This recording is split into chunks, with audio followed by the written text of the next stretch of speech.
What is a ray of light without the shadow it creates? What is the darkness without desire for flame? What is a warrior without a worthy foe? What would you like to do? It's time to roll. When the lines between good and evil are blurred, no one knows if there is Dune or Paler came first. An ancient struggle throughout all time to push against the other keeps both upright. Is the coming chaos worth the peace? Is it all just a puzzle to complete? A one-sided coin can't exist, isn't real, and thus goes the tales of Ethyl. Thus goes the tales of Ethyl.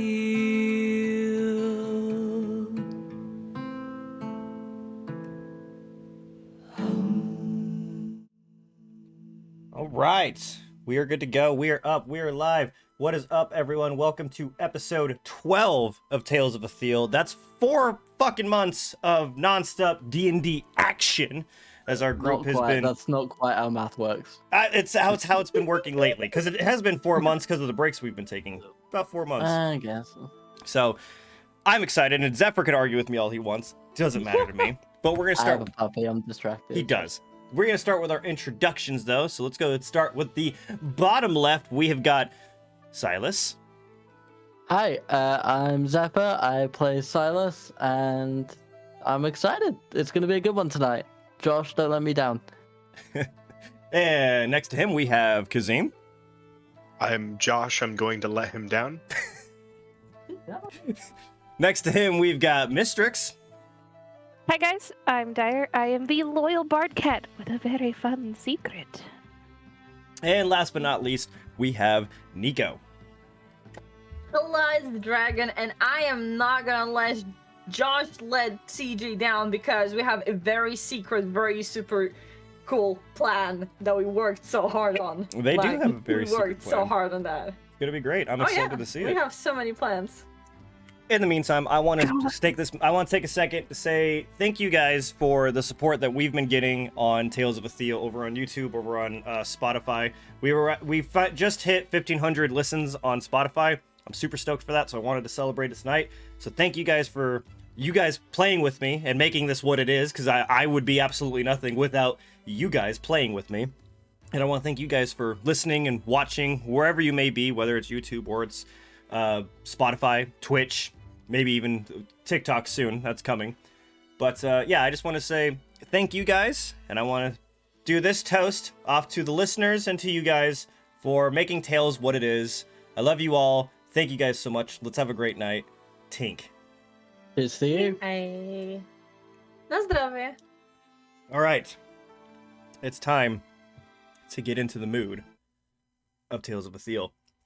Where we last left off, our group has finally decided that they were going to venture a little bit further into the mine and see what Kazim can actually see, learning that he cannot see the weird illusions that are down there, yet we've just learned that Mistrix can.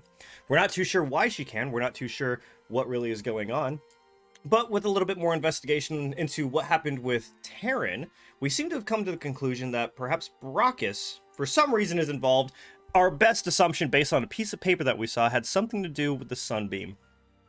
As they were beginning to leave the cave and go confront Brockus or even go talk to the Sunbeam, before they could really do anything, they crest over the hole that they were escaping from, and there was Brockus arresting Dridal and being prepared to arrest them. But luckily enough, because of Kazim's very quick thinking and good spell placement and some interesting rolls for deception, he managed to convince the guards to arrest Brockus, and they convinced that he is actually Terran. What they have in store of how they're going to explain when they try and ask the question of how the hell Terran is dead, but also right here, I have no idea. The listeners have idea, but I guess they have some kind of plan as to see what's going to happen next. They walked through, they got Dredal unlocked. They got a couple other things out from Netton, who apparently was asleep, but then walked in and brought Brockus into a holding cell where Silus and Nico is standing by watching over him. In the meantime, Mistrix decided that she was going to sneak into Brockus's room, and you're with Kazim, aren't you? I believe, yes. As with a little investigation, we left off with Mistrix opening up a bookcase that seemed to be hiding a secret room, and on that pedestal, we have found Terran's ceremonial dagger, implicating that Brockus perhaps is a little bit more involved than we all first originally thought. So, I'd like to ask Mistrix and Kazim, what would you guys like to do? Close that door. That door is now closed. There's no going in that room. Okay. That's a big old nope there, Kazim. Yeah, no, that kind of it's very implicating.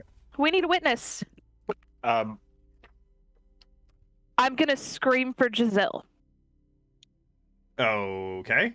In this room? I wouldn't scream. Just go grab her. She's downstairs. Not like blood curdling scream, but like step toward the actual door and be like, "Oh, Giselle, can you come here for a moment?" So are you opening the door and out in the hallway yelling Giselle?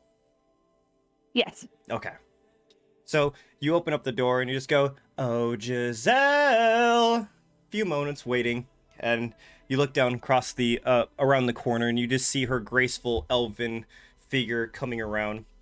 As she kind of looks at you with a cocked head, seeing your head poking out the door from Brockus's room, and you see her kind of look both ways and kind of pick up the pace as she quickly kind of starts walking over. Goes, hello? I feel like I have to ask, what are you doing in the Brockus's room? Evidence. How did you get in there? We have a key. How did you get his key? Can I just show you the evidence so that you know we're not the only ones that have seen it? I suppose. As she walks in and quickly looks out the hallway and closes the door and sees, "Good evening, Kazim." Good evening. I'm going to walk over and be like, "You see the pristine room? We have touched nothing. You see where our footprints have been." It looks essentially how it always kind of is. Little unsettling, but yes. It'll like one finger move the book. And you see the door, the bookcase opens up a bit more and kind of, and you see as soon as it kind of opens wide enough to be able to see what's inside, you see Giselle bring up both of her hands up to her mouth and go. Then I'm gonna put my sleeves back up and I'm gonna close the door again and be like, "Okay, we have a witness that is not part of our group that is seen." You see her kind of sit there for a moment and go, "What? What? That means." So how about the meeting with the Sunbeam now? Hold on. What? Why would Brockus have that? How about that meeting with the Sunbeam now? Well, I'm sorry. I have to ask. Did you guys put that in there? You can search that room. There is no evidence that we have ever existed in that room. Okay, don't roll- say it like that. Roll for persuasion. It's not persuasion, but okay. With advantage. Okay, then roll for deception. It's not deception either. I've never been in that room. You're persuasion. You're trying to convince her you're telling the truth. Okay. All right. With advantage? Are you helping? Yes. Yes. I feel like with I'm helping. advantage. Okay. How are you helping? Let me... Giselle, we have not put that there. We have reason to suspect that he is attempting to murder Zwendal. Okay. You said persuasion? Yes. I need to be nerfed. 27. So you're kind of okay. If you all wouldn't mind waiting in the main lobby for me, I will see about arranging you to speak to the Sunbeam. Kazim, I recommend dressing yourself up, as he is already in a rather foul mood. As she says this to you, kind of know that when she says that you have to be on your best behavior, because something's up with him, something's really fucking wrong with him, because he's an asshole. Can I ask if you can have some very trusted guards watch this bookshelf and this room. that someone that is doesn't going come to in be the and- first thing I do when I get down there, but I need you out of the room. I need you to wait in the main lobby. Can I wait in the hallway until the guards come No, to make sure nobody I gets need in? you to wait in the lobby. Can I do an insight check on? Yeah, go ahead. I don't like. I trust her, but I don't like leaving the evidence. 16. You are getting this hint that there's something she's trying to imply to you, but not tell you. She genuinely is like, you need to wait in the lobby. You solemnly swear that you will vouch for us that this We you need to saw trust this. Giselle here. Mistrix, I've never lied to you. I don't plan on to, but I'm this, just if slightly I've panicking. ever asked you to trust me, now is the time. Wait Yes, ma'am. in the lobby. Yes, ma'am. So I will pick my shoes up from outside and I will. she sends you guys off to go wait in the lobby, and you see that she doesn't actually leave the room for a second as she kind of waits for you to leave. And as you begin walking down the stairs, you hear her open the door and go, "Guards! Guards!" And they all start running up. After waiting for a moment more, we're going to go over to Silus and Nico. You guys are... Silus, you're sitting in a chair directly in front of Brockus, who is gagged and bound to the chair that he's sitting in as he kind of starts stirring awake and opens his eyes. And you don't see... It's a little weird as you don't see any panic in his eyes when he does that. Yep. You guys gonna do anything as he kind of just sits there? Nico, you're also seeing this because you're outside of the cell, aren't you? Oh, I'll let Nico go first. Me go first, right? Like, totally not just watching this man with like murder in his eyes, you know, the intent to murder a specific individual sitting right in front of him.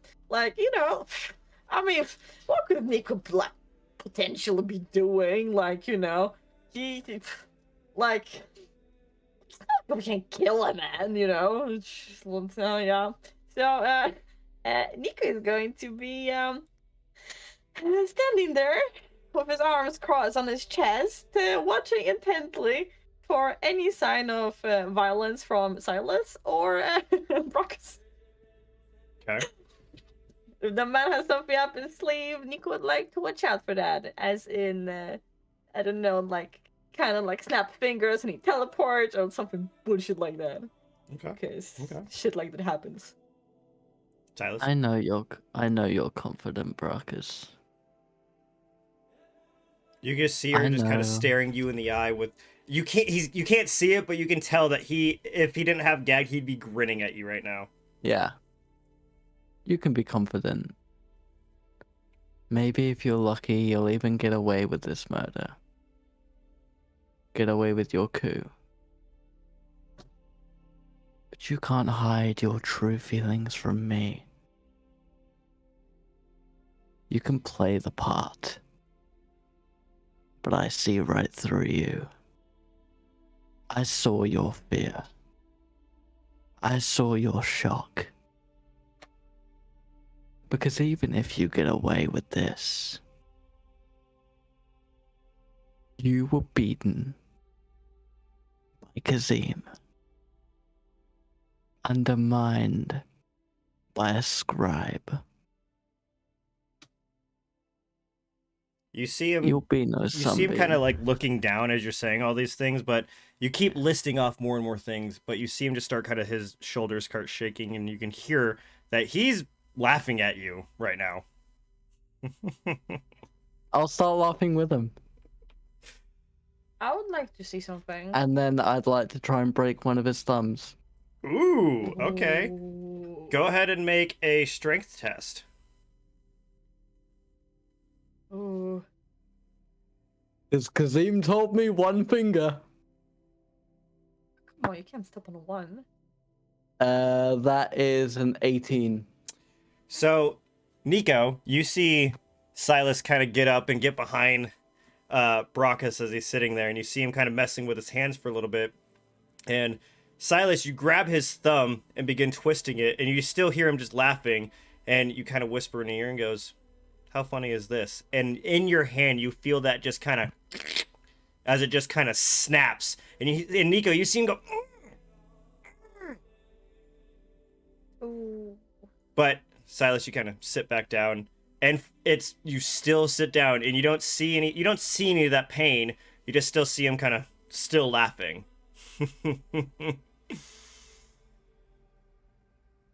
Groomish. I'm look into his eyes, by the way. Okay, roll for perception. Yeah.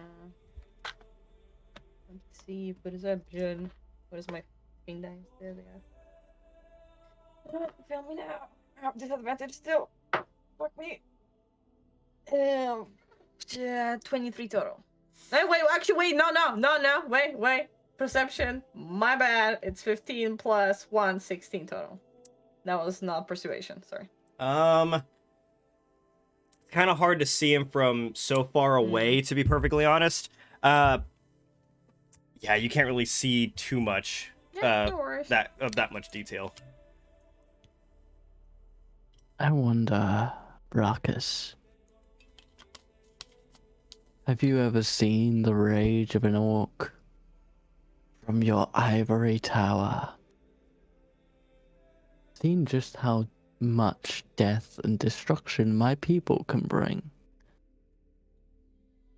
Because let me tell you now, if I ever see you outside of these walls after what you did to Terran, after what you did to Kazim, to Mistrix, and to Nico, after what you plan to do to the people of this city, Tharizdun will be the least of your worries. Paylor will be the least of your worries. I will show you true godly power.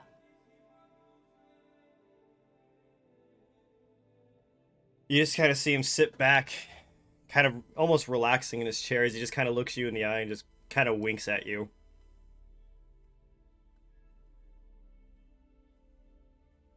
While that's happening, I needed to know. while that's happening, Kazim and Mistrix, you're sitting in the lobby. Are you talking about anything before Giselle comes down, or you're waiting in silence? I'm totally gonna like make sure he puts the key in his bag though. But she's gonna she's just kind of like looks over at him and is like, so you put the keys away, right? Because we don't need the keys.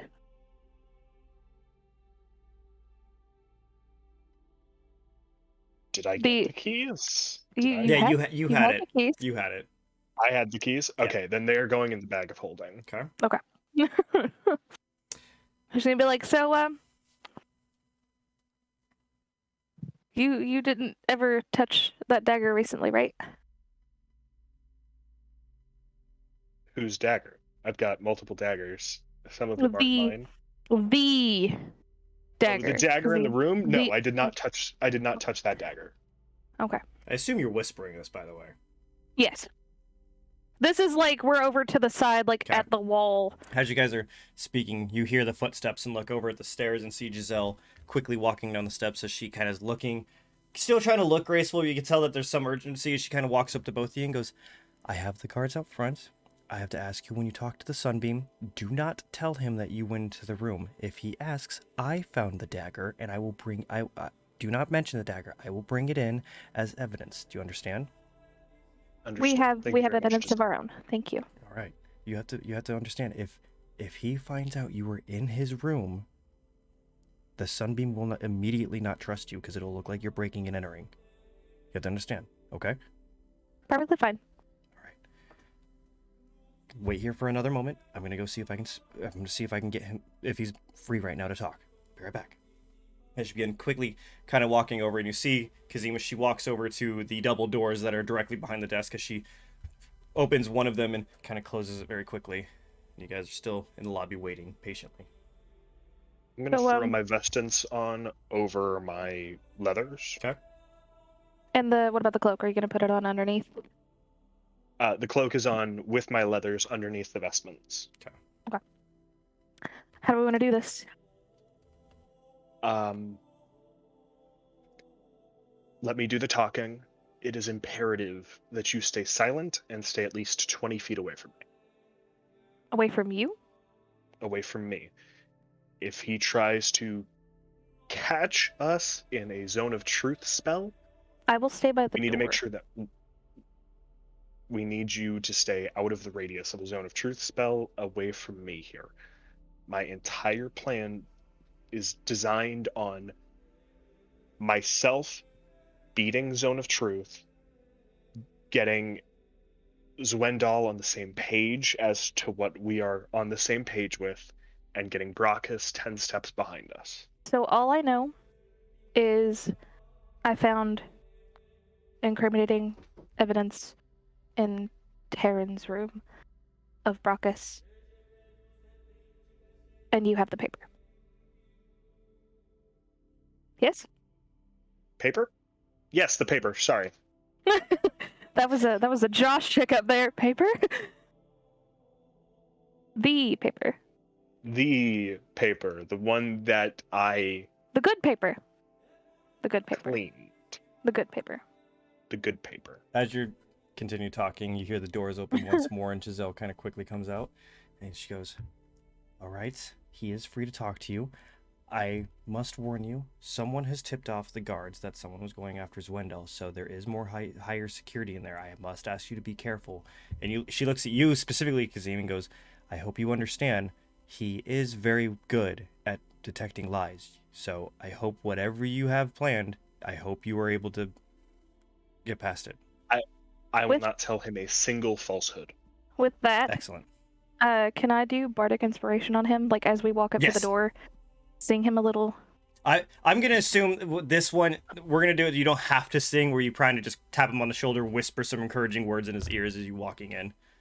Okay. Are both of you walking in? Yes. Okay. Are you Kazim or are you?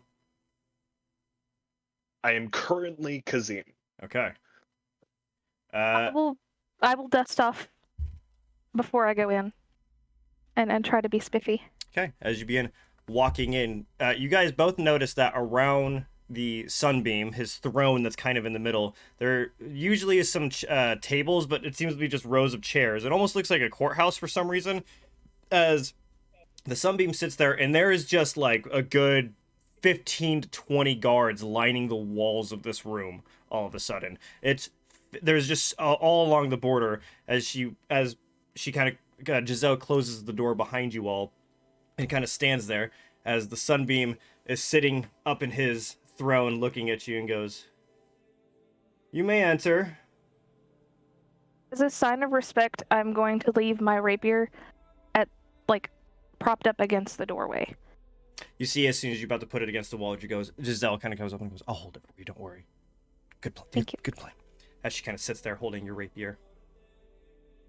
My weapons are stashed underneath my Yes, my I clerical assume so. robes. Yeah. But this way, its symbol is, I unarmed myself to talk to a holy man. Yeah. So. For the first time in Kazim's life, he is going to bow out of respect and say, "Your radiance, the Sunbeam." You see him kind of like perk up a little bit seeing this and goes, "Well, whatever you bring before me must be of some importance if Kazim has learned respect." I will follow suit and not let my eyes off of him because I don't know their crap. You see him kind of quickly bow his head and goes, "Rise, come forth," as he points to these kind of tables and chairs that are kind of sitting in front of him and goes, "Please, what have you brought before the council?" We have uncovered a threat of deception by one of your own table members, Brockus. These are hefty accusations, young scribe. I would assume you've brought forth proof. And as you get closer, Mistrix, you see this much older kind of Aarakocra, long feathers kind of going back, and you can see an almost golden beak as it kind of radiates into this more yellow, into like the kind of white tips as they flail out through the back, and then goes down into these beautiful golden feathers. And you're looking at his vestments, and you see this deep red, where the whole symbol of Palor is completely gold trim on it, and you see these like golden pauldrons on his shoulders that seem to kind of flare out as different feathers. You see he's very beautifully adorned, but he's also in some kind of armor, as if perhaps there was some kind of wartime warning to him. And you see that he kind of sits there with almost cavalier, almost like he's trying to pretend to be casual about this. With like her noticing that she's gonna like stay back, like Kazim said, and she's gonna take a knee. Okay. Just to kind of symbol, I'm not here as a threat, I am here as a companion. Side character moment.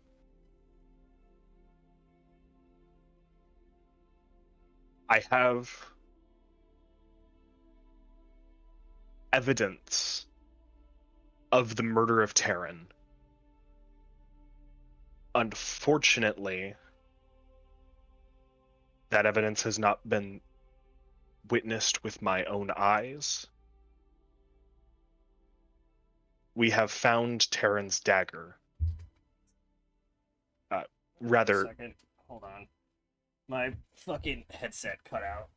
Oh, Oh no! Oh no! I can't hear your evidence. Oh, what a shame. Now, so you see him kind of sit there, and he kind of leans back and goes, "So you mean to tell me that you have brought before Paylor himself that you have evidence that you have not verified yourself?" I have verified it. I have still yet to... I don't have proof. Sunbeam. Very well. I would not... You know me. You see him wave his hand.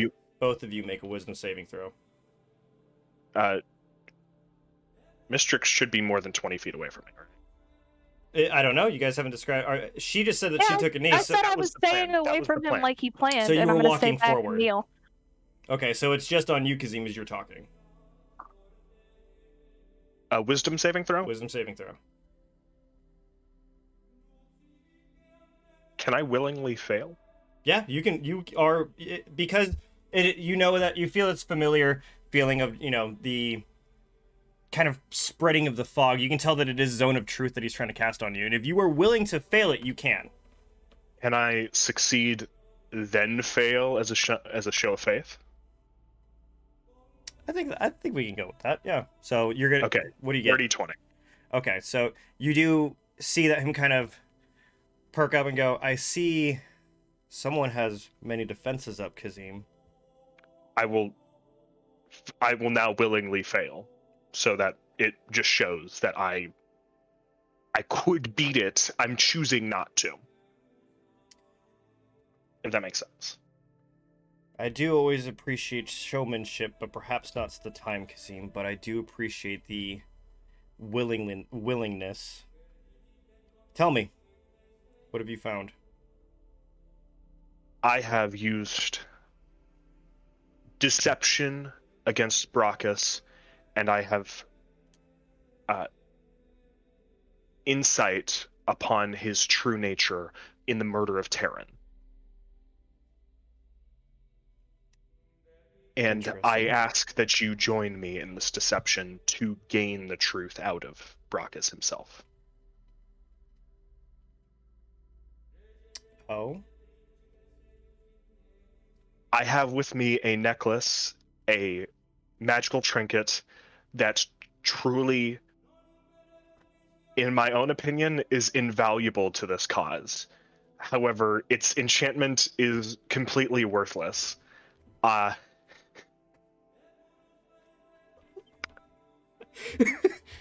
got this necklace now.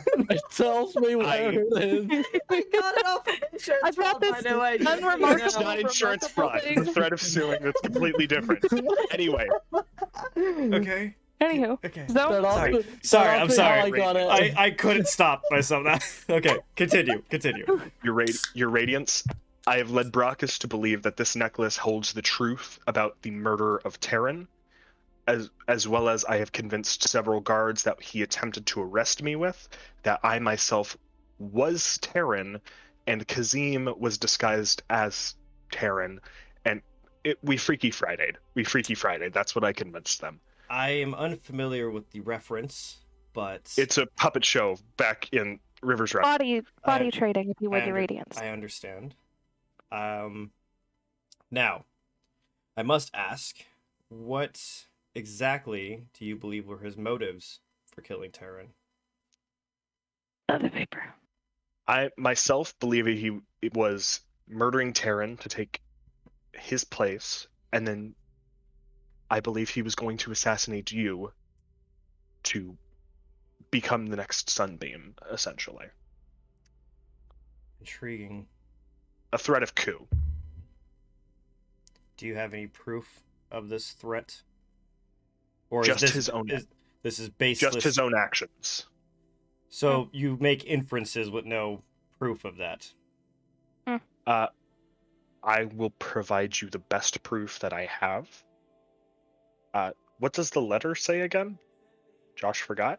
Oh, It's not a letter. It's a piece of paper one of the from books, one of the books. that Terran was keeping log, and one of them were talking about how Terran Brockus has been talking to Terran about overthrowing the Sunbeam and how he's weak and doesn't seem fit. I will provide that piece of paper.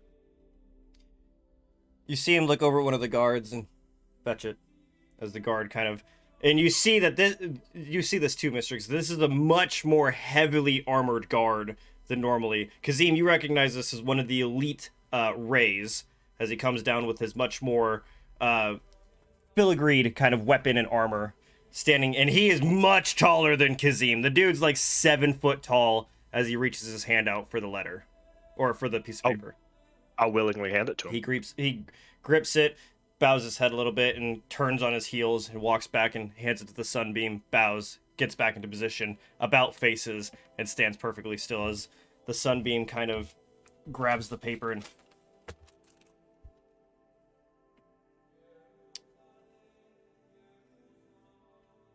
Where did we find this again? You found that. You found it in the Underdark, the temple in the mine. Yeah, and I will pipe up and tell him it was found during the investigation of Terran's death. Intriguing. May I ask where such damning evidence has come from? That piece of evidence is a part of a larger collection of random tidbits. The random tidbits found in Terran's own room, and that found in a sacred place. It appears to be redacted, perhaps to protect other information. Do you have the rest of the collection? I do not, sir. In Yukizine? The books from the purists, right? Yeah, that's what he's asking. He doesn't know that's what it's from, but he's asking if you have any more. I have a purist book. Yes, you do. The one found on Brockus. Is that the one that the page came out of? Yes. You can acknowledge it and not give it to him yet. I can. And I'm trying to figure out how the best way to word it is without lying. I mean, you don't know that the page is from there. So you don't know what the I don't think you Kazim would. You don't know. Mistrix does know. I know of the location of more of these books. Unfortunately, For the integrity of the investigation, they have been kept aside. That way, infiltrators do not take them. So you expect me to believe a singular paper out of a collection of many to be protected by, and he looks over at Mistrix and goes, outsiders that are not graced by Palor's light. we were hired by Brockus and to... Sir, might I tell you the symbol that was upon those books? all right, very well. What symbol? She's going to describe it to him. The purist symbol? Yes. Because she doesn't know that it's actually for the purists, but she knows the... You see him sit there, and he kind of crumples up the paper. And the book that piece of paper came from was found on Brockus.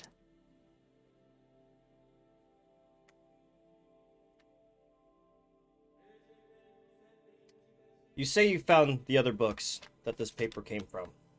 You are aware how much of documentation and reports I do read every day, are you not, Kazim? I am aware. Yes. The emblem. Yes, I'm aware. Yeah, the emblem that your furry companion speaks of is that of somebody that seeks to stop Paylor in spreading his grace amongst the land. I assume that you are familiar with the group known as the Purists. I am familiar with them. I have not met any of them to assure that information.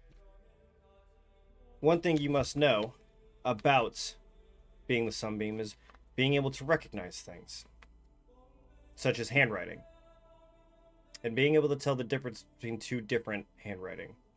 So I must ask you, Kazim, why have you added information to this paper?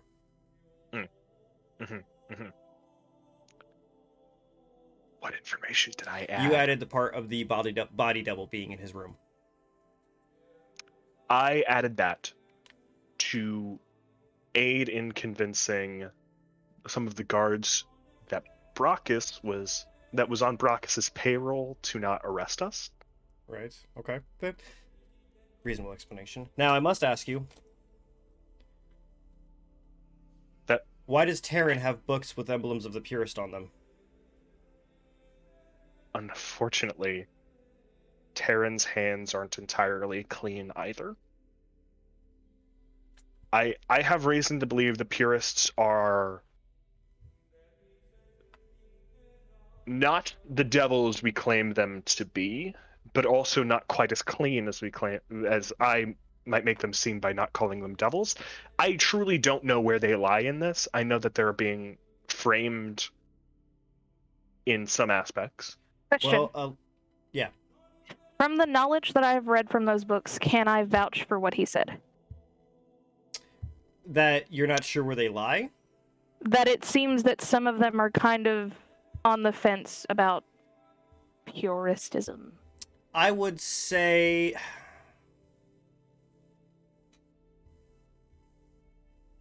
Roll Or at least, for me a... At least that it looked like Terran was trying to infiltrate them, kind of thing. You definitely wouldn't have picked up... It seems more that he was trying to infiltrate the church than it was the Purists, from what you would have gleaned from it. Okay. Yeah, I don't think you'd be able to help much here. Okay. I just figured I'd ask, because I've read the books, fair. so... Yeah.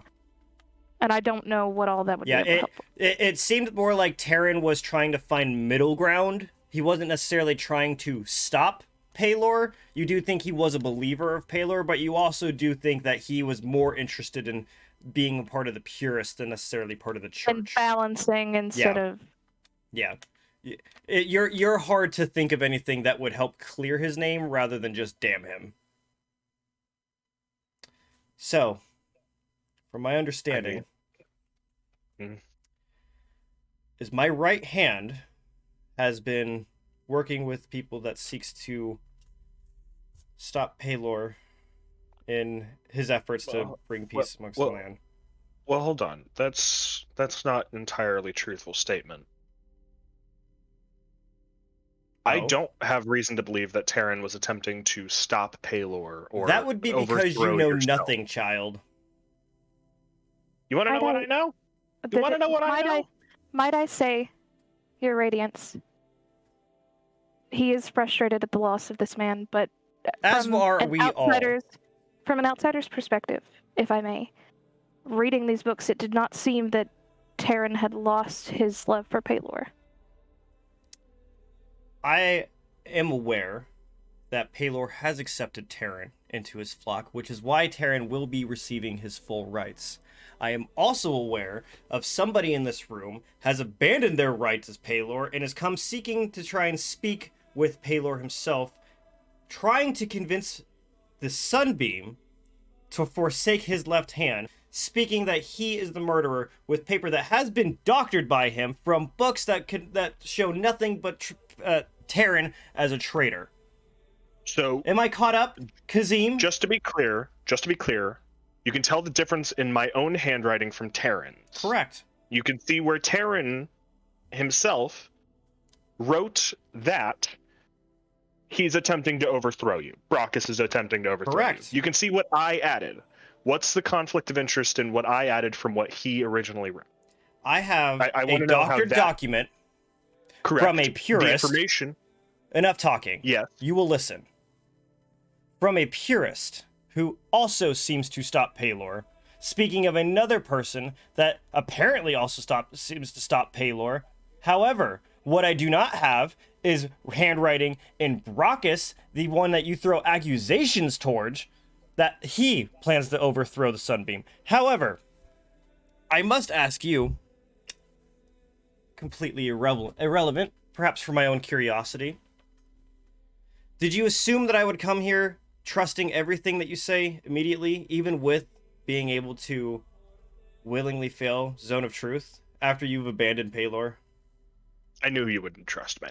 I know how I've burnt the bridge of trust between the two of us over my years of Not between insubordinance. Our relationship is irrelevant.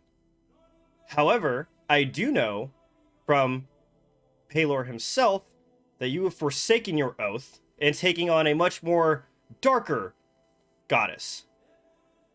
Correct. I have. So what efforts do you have in being involved? The man I know as my father was murdered, and I know who did it, and I am attempting to save your own life here. Why? Why would you save my life? Why would you want to be involved? That Out of is the where my kindness- confusion comes from, Kazim. Why would you want Out to of be the involved? kindness of my own heart. I truly do not want to see the man who murdered my father murder again and gain power out of it.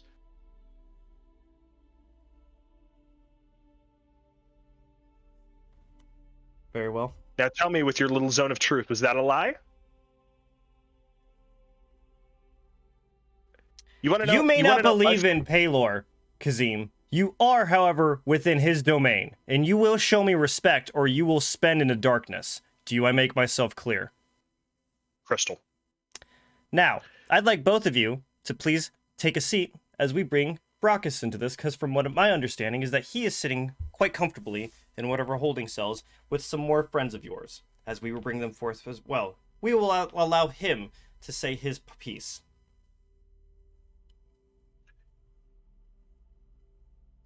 Anything else you'd like to add? Yeah, I don't think Terran wants the rights of the church, by the way. I don't think that you know what your teacher would have wanted. I'm going to pull out that last shred of evidence I had that I did not burn. Ooh, okay. The map to the scroll he was talking about, right? To bring back Escanor? Yes. Okay. Terran had abandoned Paylor as well, or at least some of the teachings of Paylor. I do not wish to come in here and claim to you that I myself am a cleric of Paylor's light anymore, which I am not. I do not come in here to claim to you that Terran was a perfect man. He was not. I also don't wish to claim that Brockus was anything other than a liar and a murderer.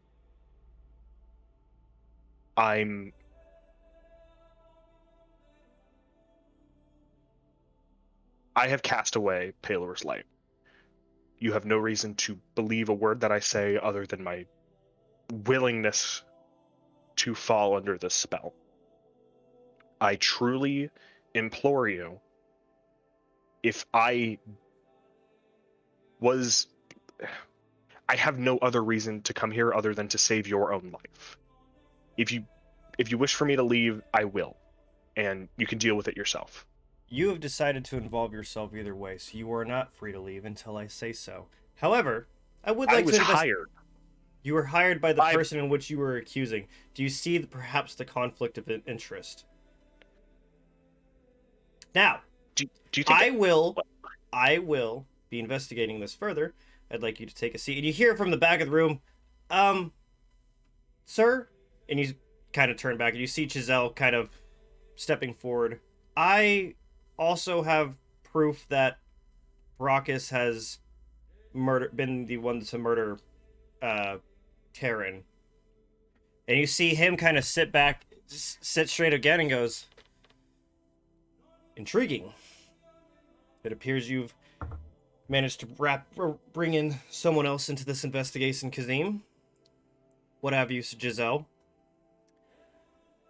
Within Brockus's room, I have found his Terran ceremonial dagger. And you see the Sunbeam kind of sit back and goes, you have found it. Now, why would you be in Brockus's room? As you see her go, well, with him being gone, I figured I would tidy up, and the handmaids were to get there later, but I noticed that one of the bookcases were loose, and I wanted to perhaps push it and move it and be able to clean it up. You see the Sunbeam kind of hold his hand up.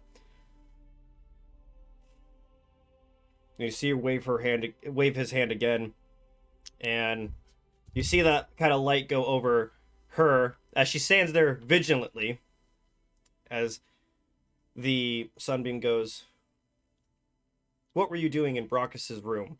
And you see her kind of standing there thinking for a moment as she goes, I heard that there would be evidence to perhaps bolster their arguments for Brockus being the murderer. And you see him go, and who told you of this information? Me, your radiance.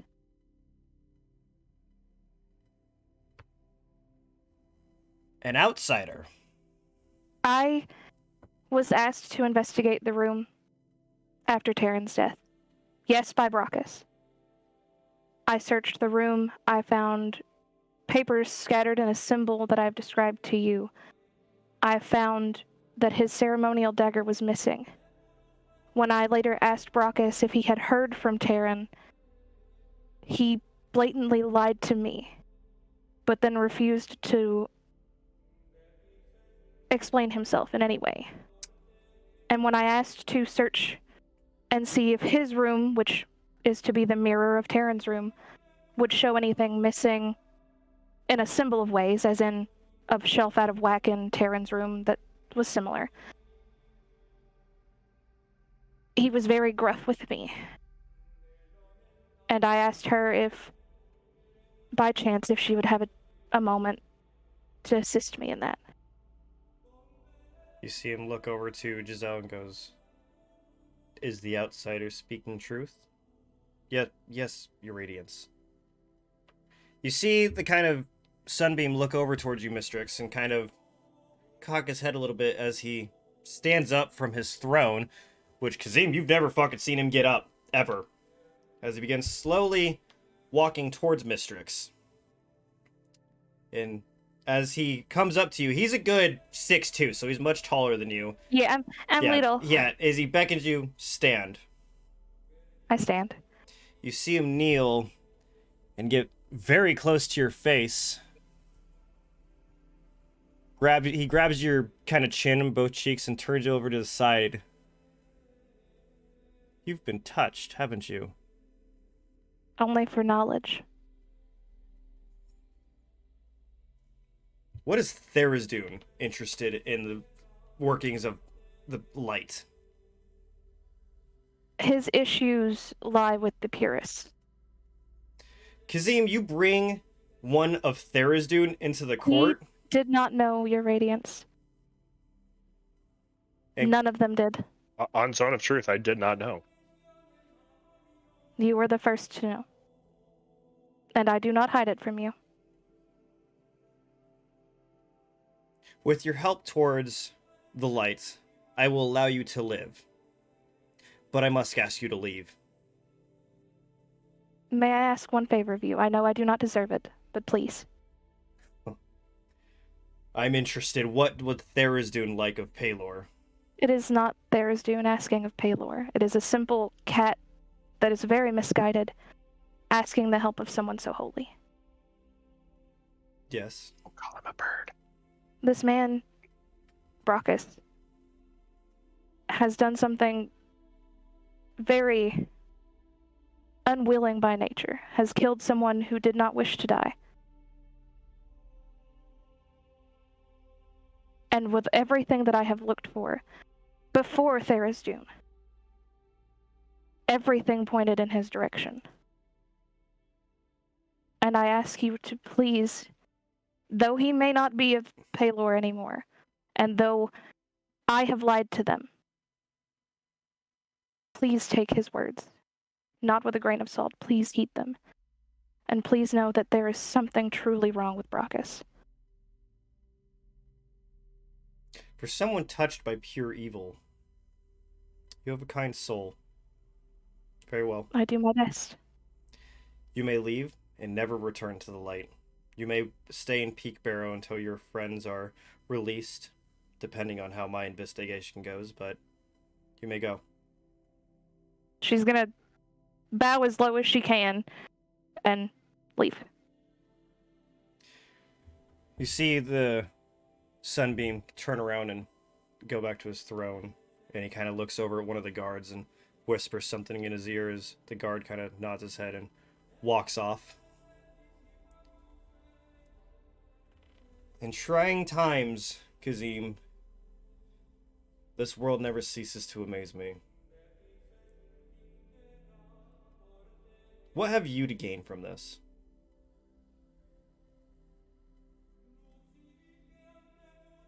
Honestly, exactly what I said earlier. Like, you know what?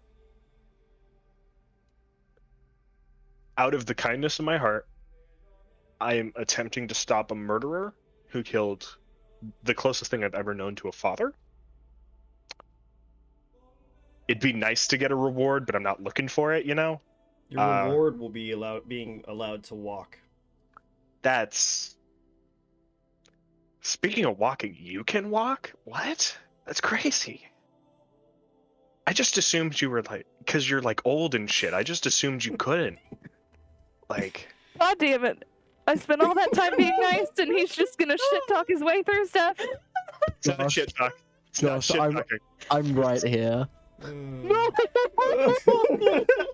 For those of you who don't understand that, Zephyr struggles walking as well. Oh shit, that's funny. God.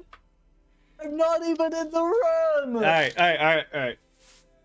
So you see him. Shit. You see the Sunbeam begin kind of look off to the side and goes, "Well, if it truly is out of the kindness of your heart, I believe that you will be relieved to know that Paylor has accepted him and Escanor, in spite of their unorthodox way of living. No matter how much I may or may not agree with it, I feel like you may find some comfort in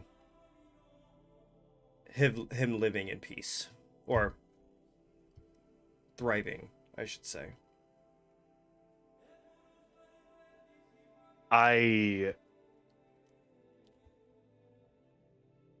had my problems with the light and with Terran. Lord knows I've been pretty shitty to you. It does bring me quite a bit of peace to know that Terran is okay. Is the same true with Escanor? Escanor has also been accepted into the fold, and they now rest in paradise together.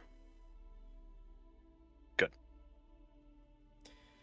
While this is happening, Silus and Nico, as you were sitting in the room with Brockus, you all of a sudden hear very heavy footsteps coming towards, and then you turn behind, you see a very heavily armed guard walking towards the cell as he enters and looks at you, Silus, and goes, "We've come for your prisoner." Silus wouldn't have turned in the direction of the noise, and once he hears them, he will simply stand up. Know that if your god does not judge you, I will. And I will begin. I will sort of stand him up and very roughly push him towards the guards. You see the guard quickly grab his arm and look at you and Nico, and also goes, your presence has also been requested. Follow me. As he begins pushing Brockus towards the main cathedral. You guys just following? I mean, I suppose we don't have any choice. Do they see me on the way out? Yeah, as you guys are walking towards the main cathedral, you do see Mistrix walking out of the light. She has a decently solemn, but yet still like I did my best kind of look, and she keeps her eyes down as she leaves. Oh. With luck. This bodes well. With luck, the Sunbeam will see that we're all on the same side. Alright. As you guys begin walking to the double doors and open it up, you open this large grand cathedral with incredibly high ceilings and a very steep slant with stained glass all around, as you see a very much older Aarakocra sitting in the large chair in front, as you see Kazim sitting at one of the tables that are directly in front of him. And Kazim, you hear the doors open and look behind you, and you see Brockus kind of trip and fall down in the middle of it as he's brought over and pushed into one of the chairs on the other side, on the other table away from you, as Silus and Nico begin walking up. Are you guys going to do anything specific as you walk up? As you see the guard beginning to undo the gag in him and cutting his binds free. I'm just gonna stand there. My eyes do not leave Brockus. Are you gonna stand by the door, or are you gonna get closer? I'm standing closer. Okay. Yeah. So let's say that there's these two tables here. Kazim's here. Brockus is here. Where are you at? And there's a long kind of pathway between a bunch of chairs. Ready. On Brockus's side of the table. Okay.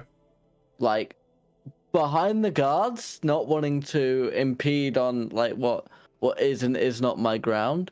Okay. But very much like on guard, ready to move at a moment's notice. We're gonna say that you're probably in a couple chairs behind Brockus, away from because there is a guard now sitting on the side of the table, sitting there watching Brockus. So we're gonna say that you're a couple chairs perhaps behind him, ready to leap out in case anything happens. I'm standing behind the chair. Nico? I'm not gonna sit in this scenario.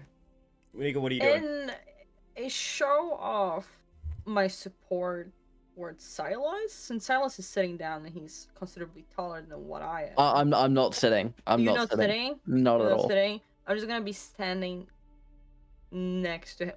Are you left-handed or right-handed? Silus would be right-handed. Okay, on his non-dominant, like, if you were to grab his axe or something to throw, I don't want to be impeding in the way kind of scenario. Yes, exactly. Hey Nico, do you want a haircut? There you go. Not tonight.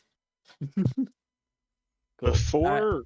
Before he asks any questions of Brockus, I'm going to, standing behind Brockus so he can't see me, I'm going to wink at the Sunbeam, pull out the necklace, and just meander on up to him.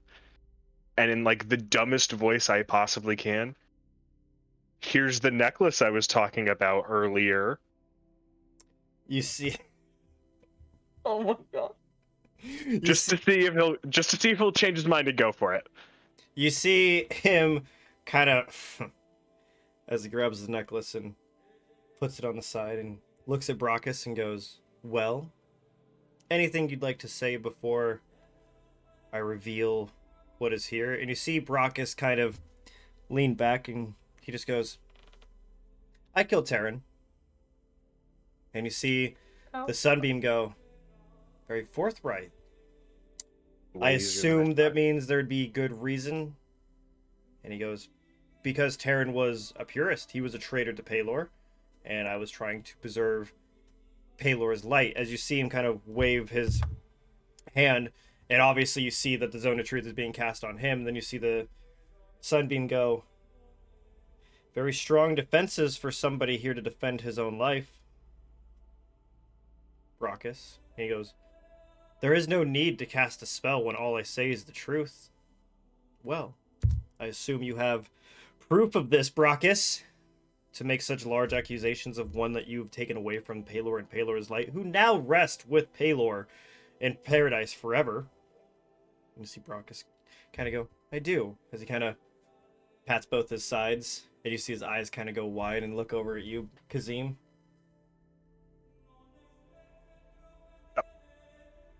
I have been robbed, Your Radiance, and I do believe that the one with the accusations has the book that would prove that Terran is a traitor.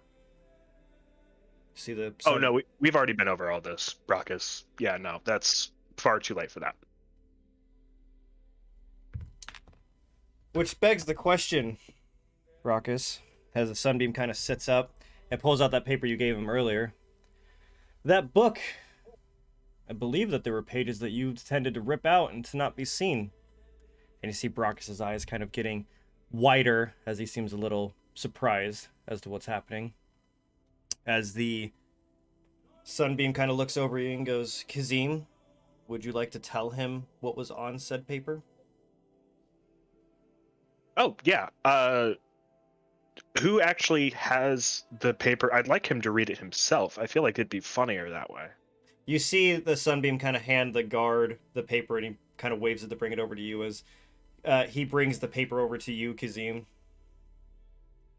I'm just going to hold it up in front of Brockus's face and say, this is what you fucking deserve. You see Brockus kind of sit there. They kind of fiddle with his thumbs for a moment. Thumb. His thumb, correct. Thank you for correcting me. What? You see him kind of look up at the Sunbeam. It took you 2 days, Your Radiance, to investigate the death of your right hand, and you expect me not to believe that you're weak? And you see the Sunbeam kind of lean back and goes, such a different approach. I love it. Is there a point, Brockus? There is no reason for me to sit here and defend myself from trying to defend the light when you refuse to do so. As he kind of stands up, and you see him, you kind of get the sense that something's about to fucking happen. As he stands up, I'm like to do grabbing his something. dagger. Okay, cool. Because I was going to say, I'm going to bash him the in the one that back you of the have? head with my glaive. The one I stole off of him while he was unconscious, I'm grabbing his dagger and plunging it into his back. Roll for an attack. Could we say that this is a sneak attack? Because he's in the middle of a conversation, not expecting to get stabbed? I'll say so. With his own weapon? It's a +1 dagger, right? Yes. So... Oh god. How much Josh do I... is fading into the nothing. I mean, he's doing Sorry. a sneak attack. Hold on, let me equip it so it gives me its details. Ooh, a +7 to hit? Oh, babe! So, does a 19 do it? You kind of pull out the dagger, and you go to stab him, and you see all of a sudden Brockus able to grab your hand in midair and stop you from stabbing him. And you see, as you look at him, all of a sudden, you see bright purple in his irises. I'd like to rage. Mm-hmm. I'd like you all to please roll for initiative. Oh. For me. I was really hoping a 19 would hit. Oh my god, yeah, I fucking knew it. I fucking knew it. It's Oh, hey- initiative. Hey, Josh. Or... Yeah. Please don't forget you have Bardic Inspiration at some point. I think that only lasts. Yeah, that would have worn off by That now. would have worn off by now. So I do not have a map for this because I did not expect us to get in a fight here, but we're going to see what happens. Has it been? You started it. 15. Okay. 17. Am I really the fucking highest with my fucking initiative? 18 total. And Miss Trix, I'm sorry, No. but you were not a part of this. I'm not here. Bye, guys. I'm gonna deafen I'm about myself. to die now. Don't deafen yourself. No, you gotta hear this. You gotta hear how Kazim dies immediately. So, as this is happening, is he gonna do it? Wait. There we go. Can I just say that Mistrix did leave her rapier with Giselle. Yeah, I got that note. Cool. Okay. All right, so as you begin to try and stab Brockus, and he grabs your hand very quickly, you see the Sunbeam kind of stand up and pull out almost out of nowhere, because Silus, Nico, and Kazim, he don't see any weapon, but you just see this light from behind him as he pulls out this beautiful golden huge sword from behind and stab it to the ground and looks to all of the guards. Stand down. He's mine. Shit, you could fight too? You see this kind of smile come across his smirk as he rushes towards Brockus, and he's gonna go for an attack. Ooh, I'm fuck. going to... Oh, that's a bonus action, not a reaction, is it? Fuck. Never mind. So we're gonna do that. And he is there. So all of a sudden you see it's blindingly quick. You just see this flash of light, and all of a sudden the Sunbeam was at his throne and is all of a sudden in front of Brockus, right next to Kazim. And Kazim, you couldn't even catch it with your eyes. All of a sudden it's just boom! He's right fucking there. As he comes up and slashes up with this huge greatsword, and you see this large gash going across his chest, and you're hearing the sizzling as you're seeing lights emanating off of this blade as it's sizzling across his chest and burning. You see him kind of recoil a little bit. Ooh, fuck me, Jesus Christ. All right. So, and you as that's kind of happening, you see him kind of go in for a second strike, but he isn't quite quick enough as Brockus is able to kind of dodge out of the way and kind of get in front of some chairs really quickly. And now it's going to be Brockus' turn, and he's going to turn towards the Sunbeam and go for an attack.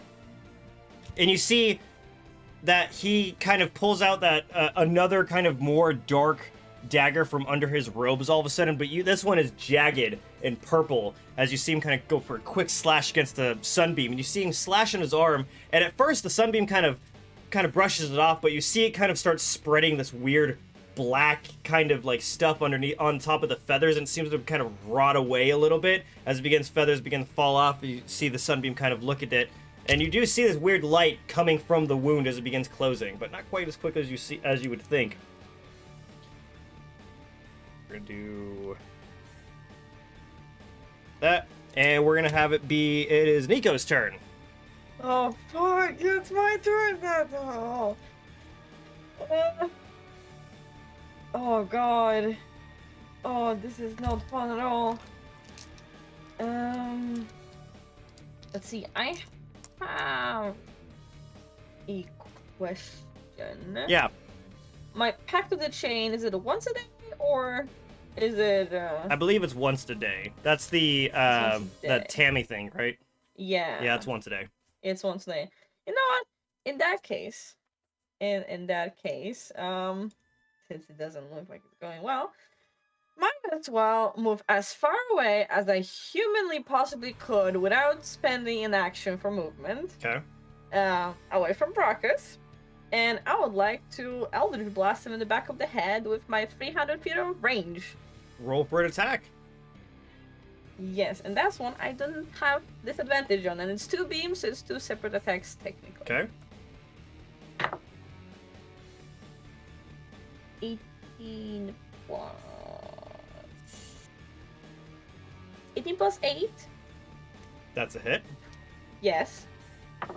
And the other one is a 14 plus 8, which is 22, right? Yep, that hits.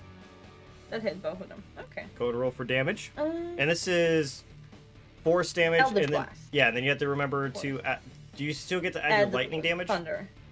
Yeah, yes, your thunder damage. That's just on top of everything that Okay. always happens.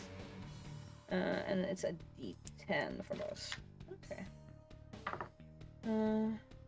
5, 8, 13, plus 10, 23, plus I believe it is my modifier. It's Warlock.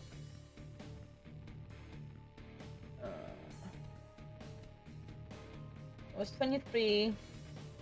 It's gonna be 29 points of damage. 29, very nice. Yeah, six of those is thunder. So you see Nico kind of hop back a little bit and release these two beautifully blue, brilliant kind of beams going straight towards Brockus as they kind of, in front of you, Kazim, hit across his chest both times, one here and one here, and they kind of see this weird electricity kind of emanating around his body as you see him kind of paralyzed for a little bit. You see him kind of go down to one knee as he stands back up, and he's just fucking pissed. Next up is Silus. Alright, start off with... Wait, my bonus action. Oh, yeah, sorry. Bonus action. Yeah, you know what? I'm gonna do that if I can retroactively. I'm too far away for like any of the actual bonuses from that. But I like to use my celestial revelation to take. Oh, for Necrotic Shroud? Yes, from Necrotic Shroud. So it's an extra which 5 it's just necrotic? extra 3 necrotic 3 necrotic, okay. to every attack. So you do see a little bit of like kind of blackish kind of on top of that, but it doesn't seem to be going quite as far as you'd expect it to. Exactly. Okay. It's probably fucking resistant. Is that all you're gonna do for your turn? That's your movement, action, yes, and that's bonus. my bonus action. Yeah. Silus. Okay, so... First thing I'd like to do, action, guiding bolt. All right. Go to roll for an attack. It's off the map, but where's my fucking phone? Hold up. Oh my god, isn't that so funny? Oh, it's in that toilet. Hold on, it's in my jacket. Said nat 20. That's a drink for me.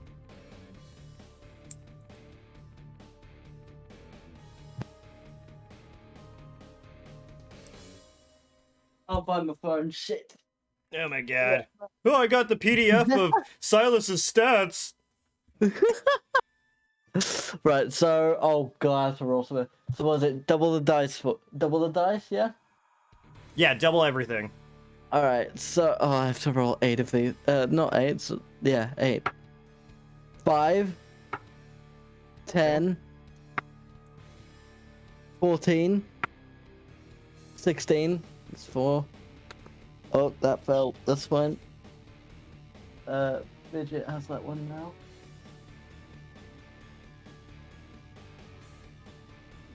Yeah. 1, 4, 18, 19, 24, Jesus. 29 radiant damage. So you guys see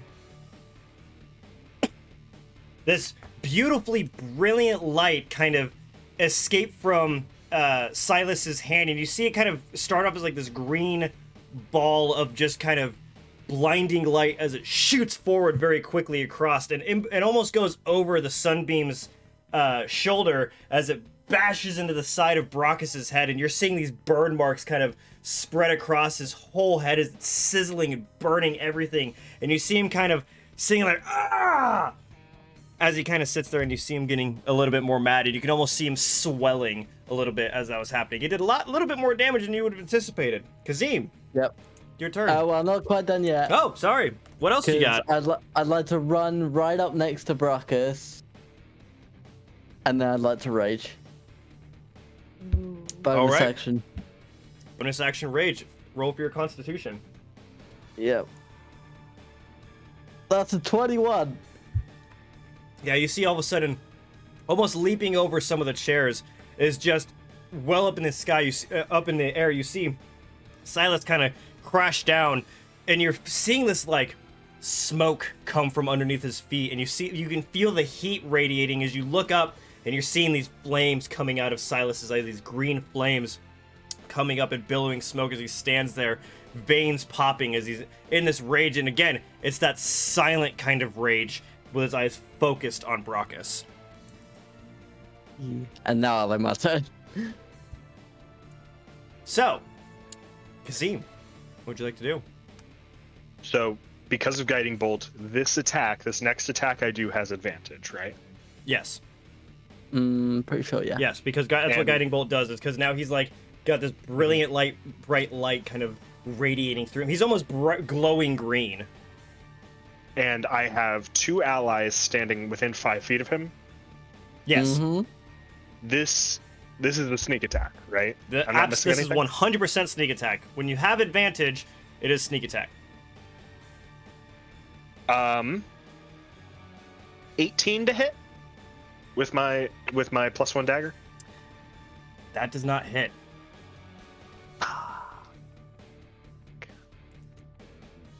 I rolled a 10 and an 11. Ugh. Okay, what else do I have? I have a bonus action. Do I have multiple hits yet? No. Cool. As a bonus action, I'm going to use help to give the Sunbeam advantage on his next attack. Okay, so you see that Kazim kind of brings out this Brockus' dagger. He kind of goes for a quick couple slashes, but you see Brockus able to unnaturally be able to kind of dodge out of the way, almost like he can't be hit by that dagger or something. And you see Kazim kind of getting frustrated as he is trying to distract him, and he's moving to the side. And Nico and Silus, you can tell that he's trying to almost get the Brockus to stop looking at the Sunbeam as he kind of looks over the Brockus' shoulder and gives him a quick nod as you see you see the Sunbeam kind of stand there, and kind of huge grin comes across his face as you see his eyes begin to glow this beautiful bright light, and his hands begin to glow as he brings up this his greatsword and comes slashing down, and you see that Brockus kind of drops down on both of his knees and looks up at Kazim. Huge smile on Brockus' face as you see that the Sunbeam kind of comes down for that quick slice across the top, but you see that Brockus somehow is able to tell that and ducks down. He's not quite dead yet, but all of you can tell he is severely fucking injured. Doppelganger? Anybody else getting that? Yeah. Why do you think I'm raging? And we're gonna go with Nico. You were up next. Didn't we take all the daggers off of him? I mean, no, because we know the doppelgangers can make weapons out of their bodies. Oh yeah. Yeah, they can just like elongate the Yeah. We're dealing with prototype rules. Yeah. Bop him on the head. He looks severely wounded, right? Horribly injured. You thinking what I'm thinking, Nico?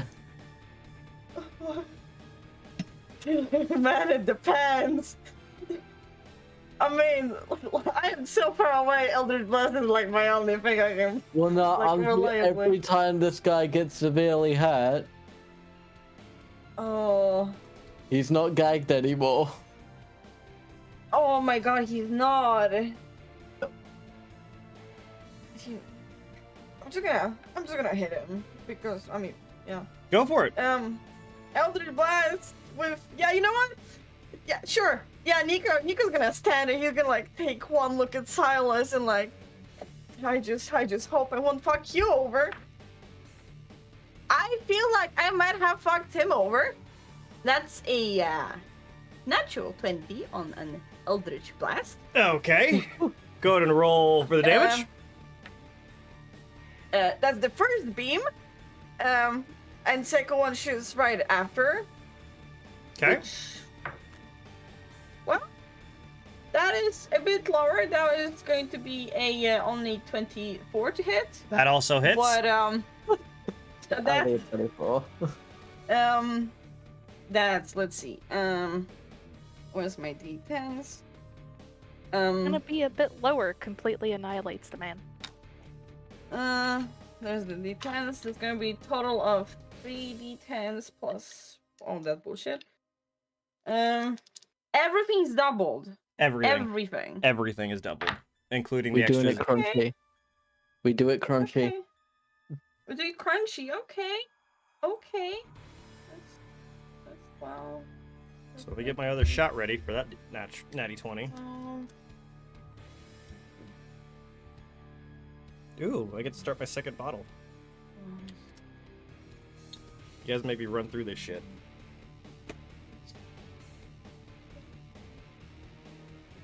Salute. That's going to be math. My head. Let's see, 11 here.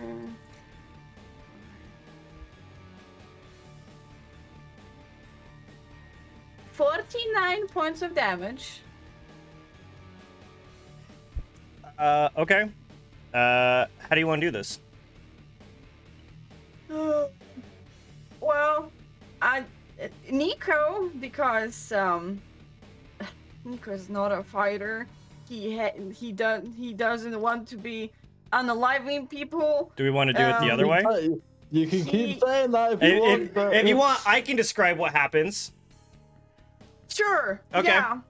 So, yeah, go ahead. Nico, you guys can tell that Nico is kind of like scared and sees that he doesn't want to kill Brockus. He is tired of killing Brockus, but you see that one of his eyes kind of cloud over for a second, and Nico, almost uncontrollably, your hand kind of comes up and you feel this blue energy kind of going up your arm and collecting in your hand, and releases a much more powerful blast than you're used to, which you, since you have no control, is scaring the shit out of you. And in front of all of you, you see this brilliant blue light kind of strike across right here on Brockus as it begins to kind of evaporate. It kind of starts dissolving Brockus as he turns into ash, slowly cindering, and you hear this kind of like as he's screaming until it goes across his throat and it cuts out, and he just kind of crumples to the ground. As he's kind of sitting there, you see the Sunbeam kind of take a step back and look over at Nico, and you see all of a sudden he puts the sword behind his back. Intriguing. Well, I did don't mean to. You see, as he's kind of walking back up to his throne, staring directly at Nico the whole time as he sits down with a very untrusting look. And he looks at Kazim. Well, it appears that we've lost both of our arbiters, one to the purist and one to Tharizdun himself. How odd it may be that it was an agent of Tharizdun that helps. Intriguing. Whoa. Wait, how many of you work for fucking Tharizdun? Give me 1 second, hold on. Get the fuck out, cat. Go on. The fucking what now? Karma's just like, cat. No, you can tell he was referring to Mistrix. Oh. Yeah. Sorry, my cat was fucking losing her mind.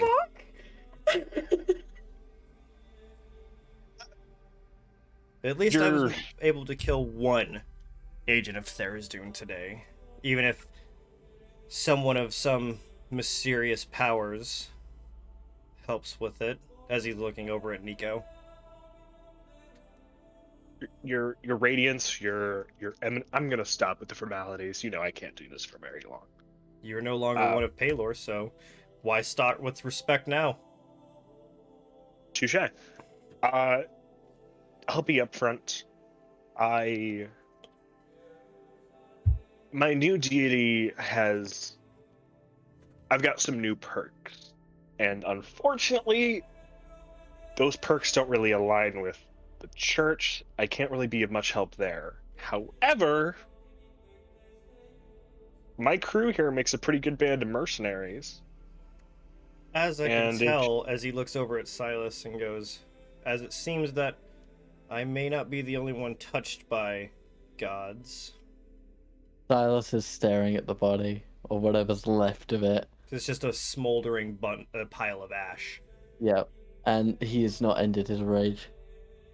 He is still very much glowing and angry. So, remember that time you fired me from taking care of the doppelgangers? Can we get back on that case? Well, Since we seem to be the ones that know what we're doing? Kazim, I don't know if you were aware, but you can't very well be fired from your position if you no longer have a position in the light, as you were no longer one of Therisdu or one of Palor. However, it does appear that, as you are one familiar with what kind of the like that seem to be popping out from out of here, and the abilities of your compatriots, as he looks over at Nico, seems to be well beyond most of our understanding. I see that there may be a reward for you continuing your efforts to stop the plots of Therisdune. Yeah. Though, I must ask, how do you think your other compatriot will take to it?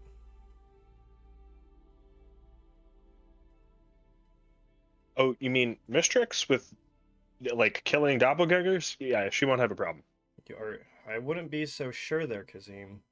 You clearly do not see the spark behind her eyes. And it She's is, been it is helping at us. that point Silas will look at the Sunbeam. She's been helping us kill doppelgangers the whole time. Nothing's changed. There is evil in those eyes. There's evils in a lot of people's eyes. You didn't even notice your left hand had You some don't going understand, Kazim. She may be your friend now, but I may fear that in the near future, she may be your downfall. And know that I will be there to cut her throat myself. I wholeheartedly believe that. I just hope that you are strong enough to do so when needed. All those who serve Therisdune will meet their end at my hand. The enemy of my enemy is my friend. You all are no enemy to Palor, but none of you shall be allowed in the light furthermore. I must ask you all to leave. However, you will be allowed within the lobby. Inform Giselle of your exploits and where you find these doppelgangers, and rewards shall be issued to you. Kazim, you are hereby excommunicated from the light. The benefits of Palor's light are no longer afforded to you, and you will no longer be seen as a cleric of Palor. I must ask you remove the vestments of Palor. No need. These were just illusionary vestments, and I'm going to use the cloak of disguise self to just make it look like I'm not wearing them. You see him kind of sit back. You know, you've been honest for most of this. I'm sorry, man. I got pockets in here that none of my other clothes have. What if I take off the symbol? Can I keep them then? You see him look at one of the guards and kind of tilt his head forward as the guard kind of comes up and rips the bat patch off the front of Palor's light. I do thank you all for your efforts in helping foil this and protecting my life and investigating and in search of what happened with Terran.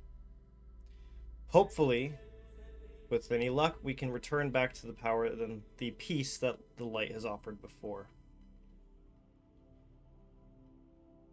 Is there anything else that we may need? I have sought audience with you since the moment I arrived. Intriguing. Alone. Well, if you would like, I will allow that to be your reward for helping me finish off this traitor.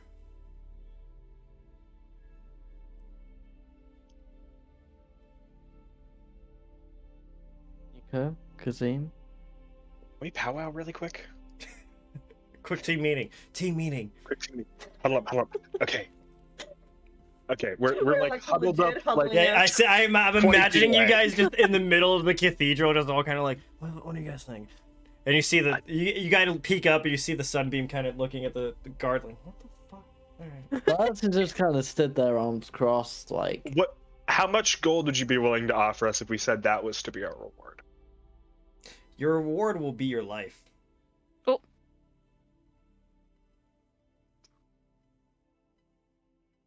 Okay, I don't think he's. I think you getting an audience with him may include us dying immediately after.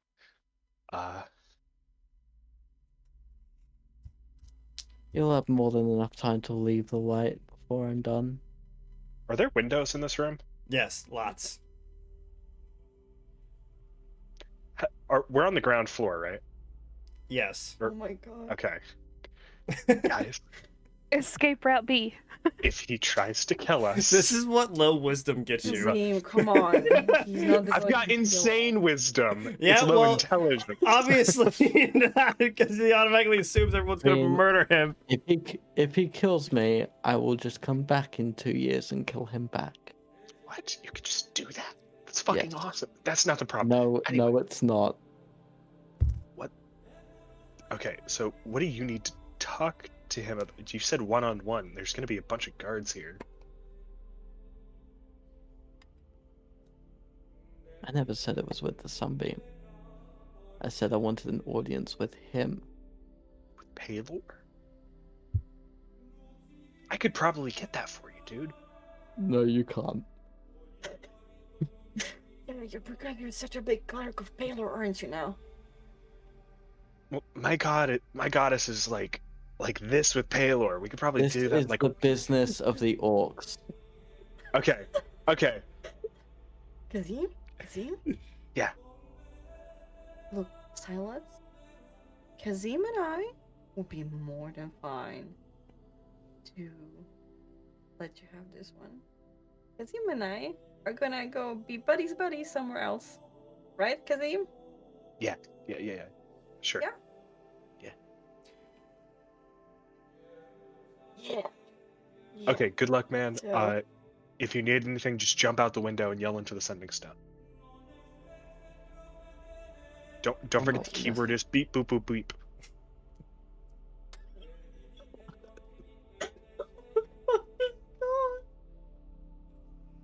Oh, that's a clip. Silus, That will not If be you're going- necessary. Neither are these hands. Even I am why not foolish do you- enough to challenge a god on my own. Well, if Alright. anyone can do it, I could see you doing it. If you're going to Not need today. Yeah. anything, we'll be waiting back at the tavern for your return before we move on. Well, I will not be long. Kazim, this is our cue to go. Let's go. As you were Mhm, walking out, you hear the Sunbeam go, "Be sure if any more doppelgangers that you find, bring back a piece, and I will reward you with 200 gold a piece." We could probably get a better deal out of Archie. Let's get the fuck out of here. Kazim. As- 200 gold for killing one of those fucking things? Fuck this guy. Let's go back to River's Run. Well, all right. I do miss River's Run, I will Alright. admit. Well, as you guys begin to walk out, and Giselle is following you, and very quickly runs up and goes, "Oh, here are Mistrix's things. Make sure you take them to her. I think she left a note for you guys. She was gonna go." Oh. So I believe she's over at the feathered bed. So make sure you go check there. Let's fucking go. Oh, I'm gonna take the rapier and yeah, let's go. Make sure you send Silus there as well. Absolutely. Well, absolutely. He should be there fairly quickly. So Was Giselle in the room when he said what the reward was going to be? yes. Damn. You were gonna try and light it. It's Giselle of Oh all my people, you God. fucking monster! You monster! Stop reading my mind. All right. As this is happening, Silas, you are still standing in front of the Sunbeam as he looks over at the guards and... You may leave. As he kind of motions all the guards to leave, and they begin filing out, and goes, "So, child of Groomish, I must ask, is it I or the Savior himself you'd like to speak to?" I wish to speak to Paylor. The moment will be brief, but as A moment is all I need. very He well. need not respond, only hear. Very well. As he kind of sits up straight, and you see him kind of like grabbing something from like kind of on the side of his chair as he brings up this kind of like golden orb as he places it in front of, like kind of on his lap in front of him, as he puts his hand on his chairs and sits up and kind of closes his eye. And you wait for about 10-ish seconds, and his eyes open up, and there's this pure white light coming from his eyes. "Speak, child of Groomish." And you I hear take no orders from you. Paylor's voice, and you also hear the Sunbeam's voice. I take no orders from you. I speak only to deliver a message. You need not heed it. You need not value it. But it is a message of dire importance. I'm here for one purpose: to destroy Tharizdun and all who follow his darkness. I am here to avenge the fallen, not only of my own clan, but of all who have fallen to his shadow. But know this, Master of the Light. I also know of your sins, what you have done to my people, to the unorthodox. Be they true, be they false, matters not. But act out against those. Act out against the different. And the wrath of the Six will come to your doorstep.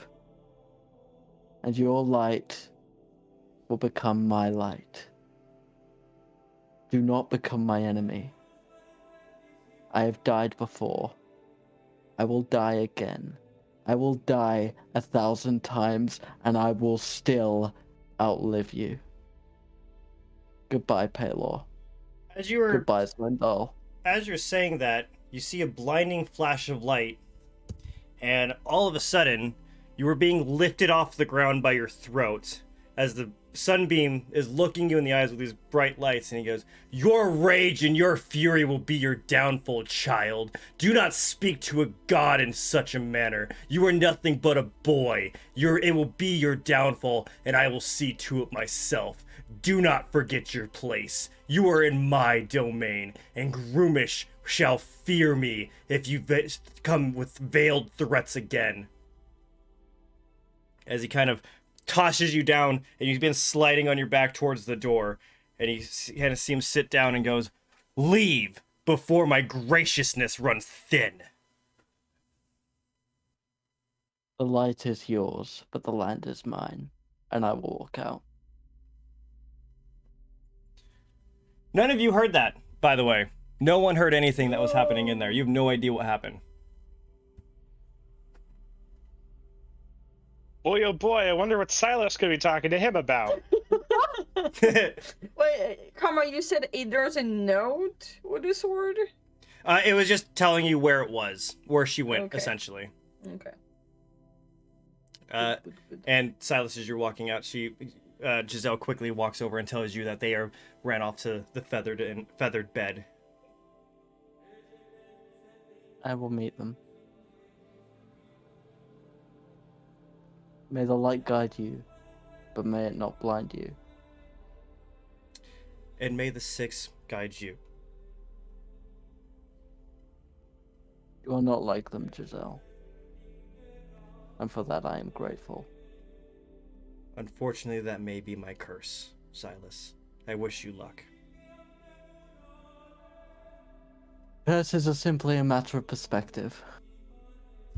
You see this kind of obviously fake smile come across her face as she begins kind of going back to work. We will meet again. I surely hope so.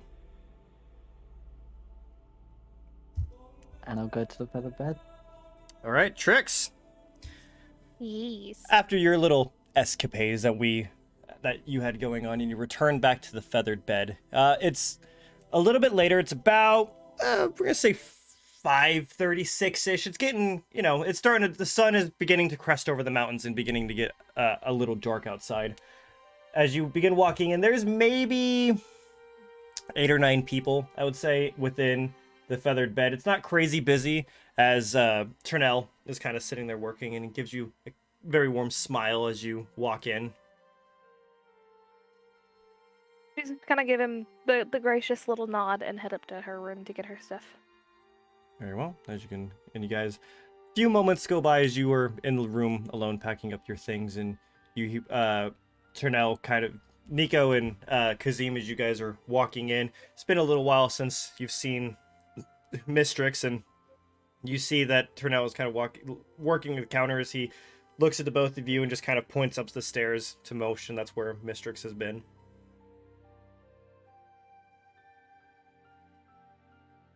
You guys go up the stairs? Yes. Okay. As you guys are going up there and into the room, Mistrix, what's it look like while you're putting up your stuff? What's the demeanor in the room as they walk in? Typically, like where they've been there for a little while, like Yeah. it's a little messy because she's a camp. Mm-hmm. But everything is now back to what it looked like when they first got the rooms. Mm-hmm. And she now has her stuff packed and sitting on the table. Probably working on wrapping up the loot. Mm-hmm. So you guys walk into the room and you see that. Are you going to say anything to her? You guys talking at all? Oh yeah, I meant to tell you. We're gonna head back to Rivers Run in like the next. I think tomorrow is probably a good day to do it. Wait, that is the plan? Like we're do we wanna leaving to Rivers Run? Do we want to stick around here? We get respect in mean- Rivers Run.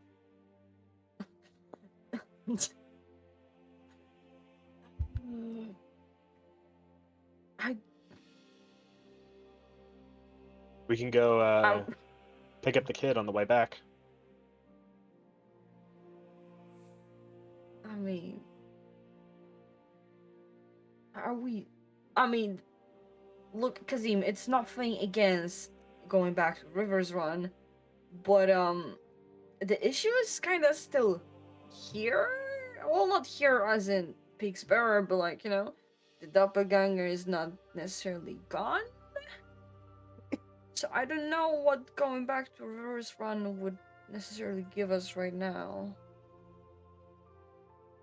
Like, The only we thing really I need have to decide. do is something that you all may not want to join me on.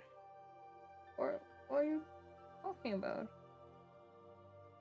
Well, Kazim now knows, and I'm sure something was mentioned while you were there. And I would rather not stake my life by intruding in your group. What? Kazim? What is Mistrix talking about? If I'm being... Is this because of that Tharizdun comment? Yes.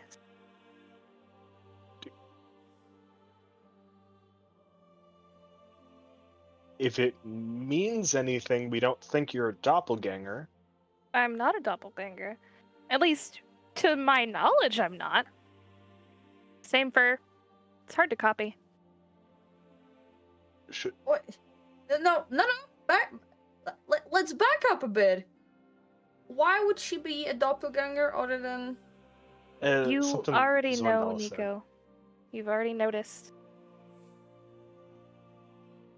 That can't be true. Well, you don't... It's not like you actually work for Tharizdun or anything. With that, she's just kind of gonna look down and focus on wrapping her loot. Mistrix? Are you actually talking with Ferris then?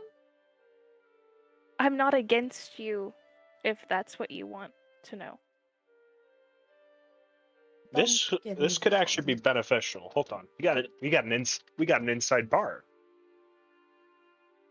All I know is that I've been told to go to a cave east of Rivers. Any specific thing there? There is a scroll there that I am to see.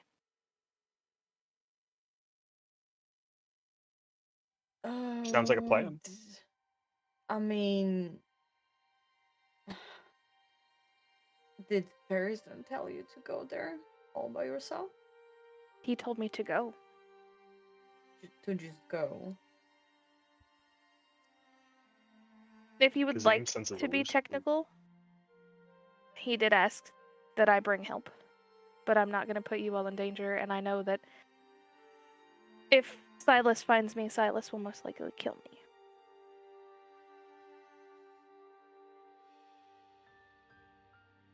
Ferris needs. I mean, I can't just wrap my head around why he would sound you out and ask you to bring in help when I'm pretty sure by this point he's noticed that we're kind of working against him, and so did you. Well, hold on. We're working against doppelgangers. We Done can my only best. I have done my best to hide from him things that I think would be important for your all's safety. Does he know we're doppelganger slayers? Like, Yes. okay, so why would he hire one of us, right? Maybe the doppelganger. We've only inferred that they work with him. In trade for knowledge, he gets parts of my knowledge. Okay. So Did whatever he you did he know, he knows too. Most of what I know.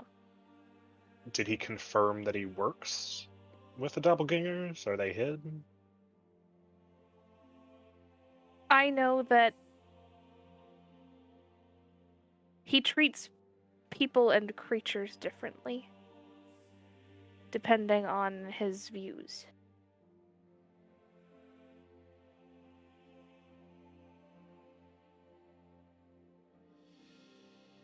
As long as he gets what he wants, he could care less if I live or die. Then why go at all? I'm a storyteller. It's what I do. I mean, look, you could go into this damn crazy, scary, cave, and maybe possibly live to tell a story, or Exactly. you could follow us, your friends, and see to even more amazing I stories. have a feeling if I do stories. not go, he will make me go. Well, then we'll make.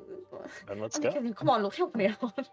Come on. There's got to be. Mistrix. I mean, if Tharizdun told you there's something cool down there, something that you need to see, it kind of sounds like it's important. And if the doppelgangers do work for him, I'd like to know what he knows. And what are we gonna do about Silus? If you all are here, he is probably sorely let close him behind. in on the whole information that we're sharing here, so he Yeah. also.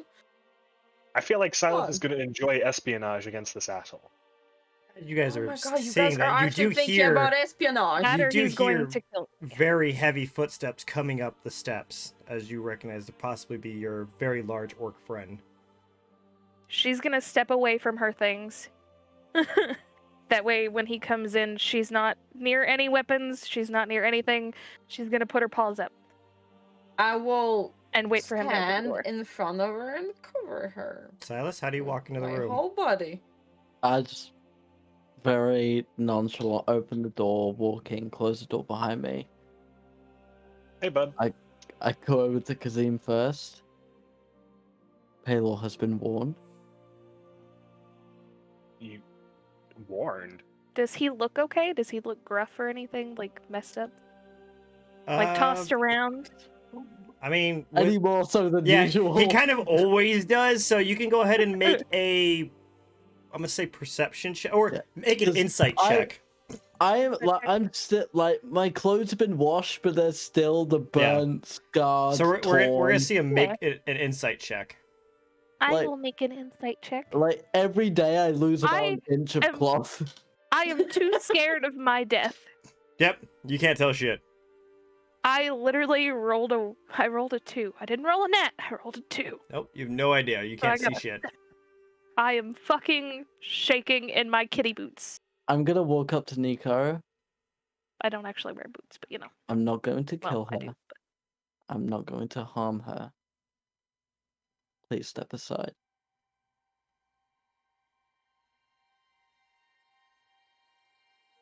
Mister? He can do with me as he pleases.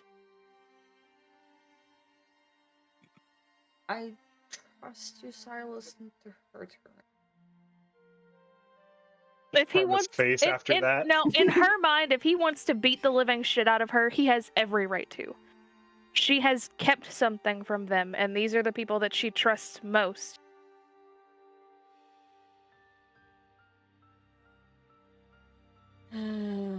Just Okay. whatever you do, be mindful that she's still our friend. Know what she is. Well then, I'll take a step aside. With that But comment, I'll though, be she will, like, watching she's gonna Silus. look down and, like, she's probably about to cry because that was, in her mind, what she is.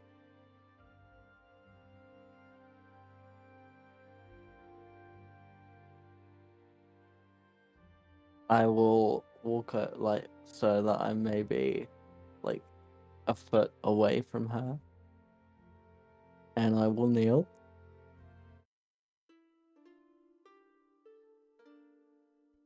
Gonna keep her little hands up, her little fluffy paws, and just take a really deep breath. And with every ounce of courage in her body, she is going to look him dead in the eye and tell him that she is sorry.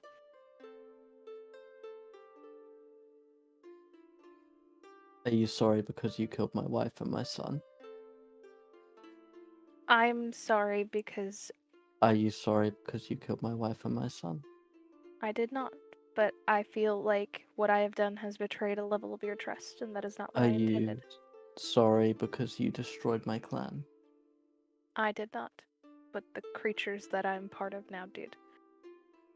Are you sorry that you broke the anchor? The real one. I did not.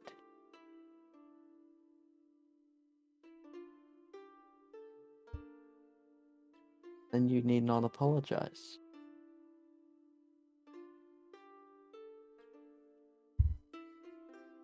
Have it known that I will destroy Tharizdun and all who follow him for what he did to my clan.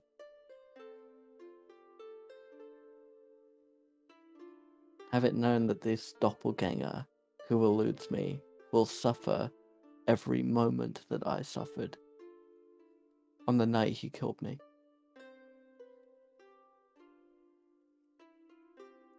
But also know you are not that doppelganger. You are not Tharizdun.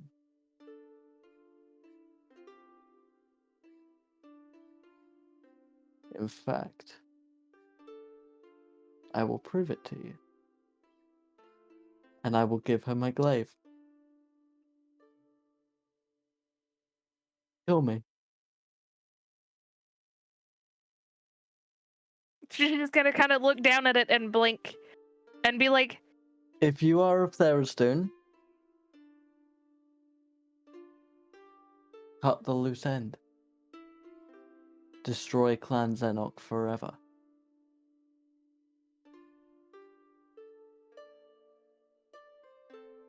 she is going to drop it, openly start crying, and just hug him.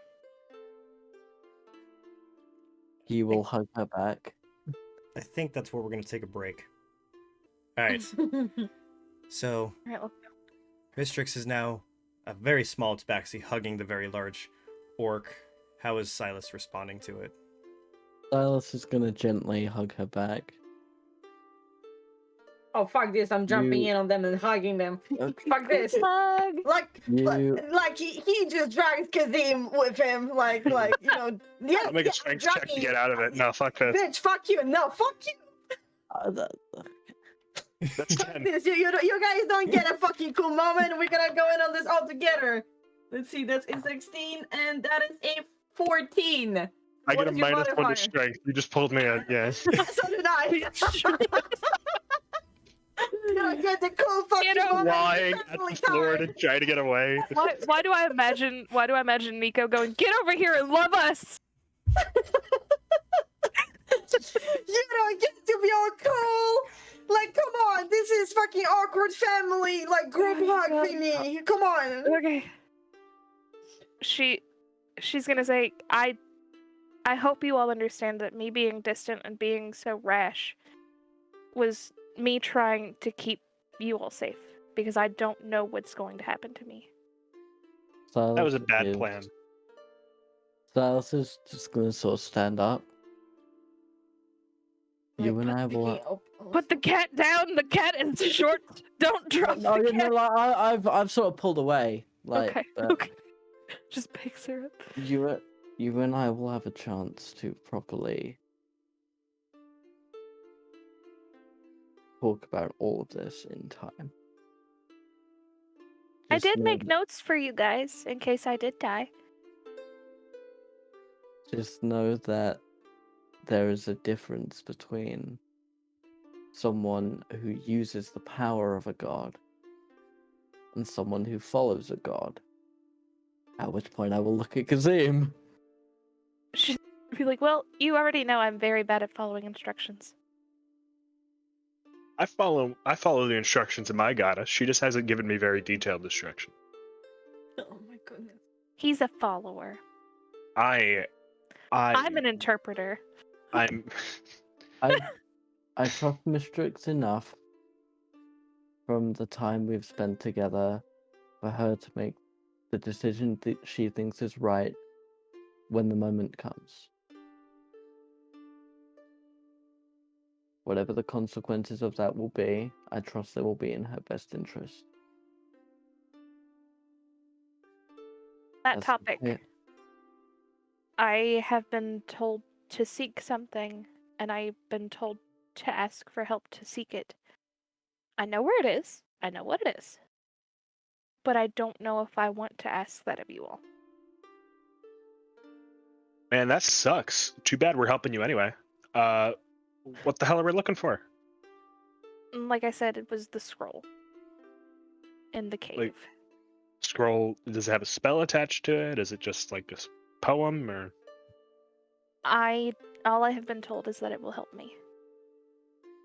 Then let's go find it. So we're actually all just going to this cave in search of a scroll that Thurston has told Mistrix to find for unknown reasons other than just it's supposed to be helping you, Mistrix? Or help you out? It's supposed to help with what we're trying to do. As in us, not Yeah. We're Wait a second. trying to get rid of the doppelgangers, and Farazan is trying to help you out in helping us out. Get rid of them. I am asking him to help me bring out the truth. I'm gonna grab my map out of my bag really quick. The map that I got from Terran's Mhm. room. Is the cave here? And I'm gonna point to the map where the cave is. All I've been told is that it is east of Rivers Road. So, when you got the information of where it is, you were actually given a kind of vision as to where the location is, and the map that is in front of you seems to be in the same general location. So you do make the connection that it probably is the same one. In general map location, it does look Where that's did where you it's get this supposed to map be. from, Kazim?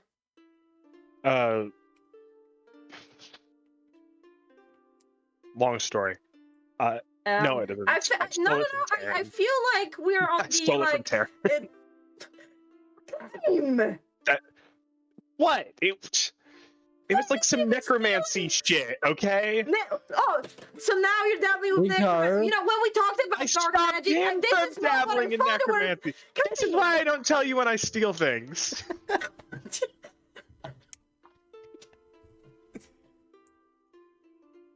This is not what I thought that you meant by dark magic when we talked about it last time. Oh, yeah, no, he was looking into ways to resurrect Escanor, yes. Thank you. Wait, why didn't they just use, like, raise dead or revivify or something? So, those kind of spells do... This is Dyer talking. Those kind of spells don't bring back the consciousness properly. As a wizard, well, as a magic user, you would probably know that. Raise So- dead is Raise dead is more like resurrection. Raise dead is not resurrection. Raise dead is like you turn that person into a zombie. Yeah.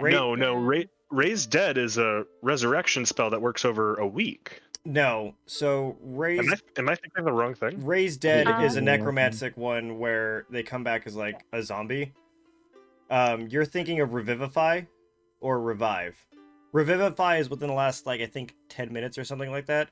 And Yeah. I think it's within a minute. Or No. Raise dead is a necromancy spell, but it is removing all their wounds, closing all mortal wounds, and restoring body parts. It's Revivify, but it's 10 days instead of 1 minute.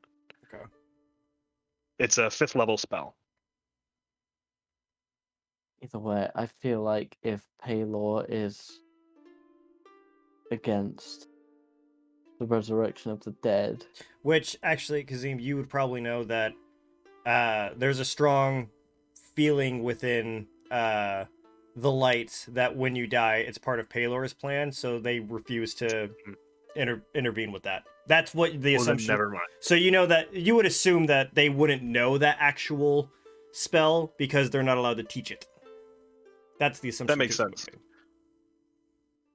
So, that scroll is what we're going after?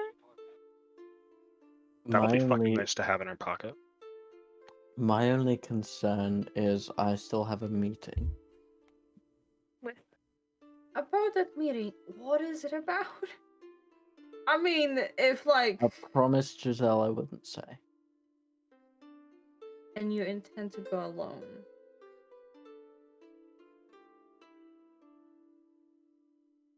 If there were ever a time I needed you to trust me, it is now. This is something that could endanger each of you in a very different way. Some more than others. But in the same sense of Mistrix needing to trust and have us trust her, I need you to trust me. Just promise me this secret meeting is not gonna end up like the last secret meeting that we went on.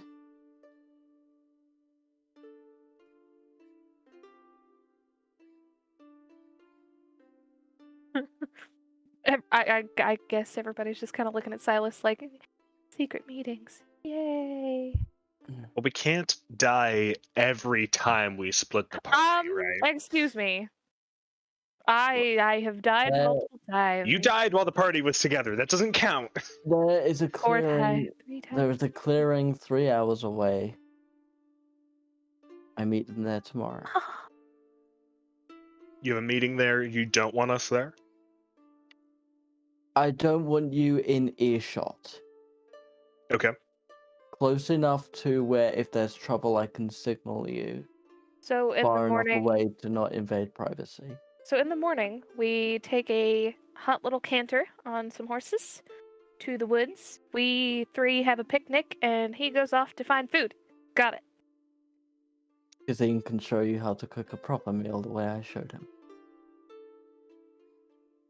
Yeah, because I was definitely paying attention when you cooked us that amazing meal Yeah, when we were Kazim camping. is great at retaining information. Yeah, yeah. Very, As we all have very. seen. Anyway, But Well, if you will trust On a me hot with topic, this, I have a question for the 3 of you. Not to be taken lightly.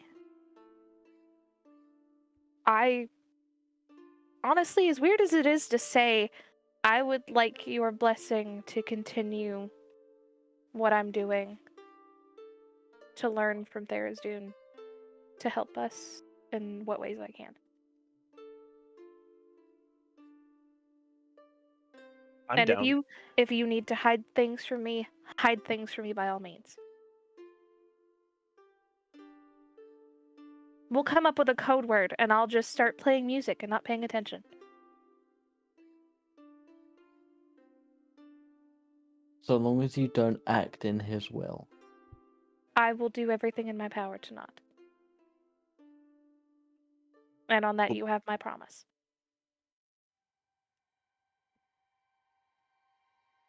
And I will not Kazim? stand against you for now.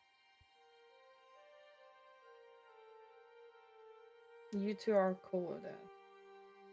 I mean, being a double agent is kind of like my whole thing now, so. Speaking of which, I am reaching into my bag of holding and pulling out the vestments I stole from the flow when we were still there and putting those on. So now you guys, Kazim? all of a sudden, Kazim has these vestments that none of you knew that he had that have the symbol of the flow on them. I need your answer, Nico. What is your...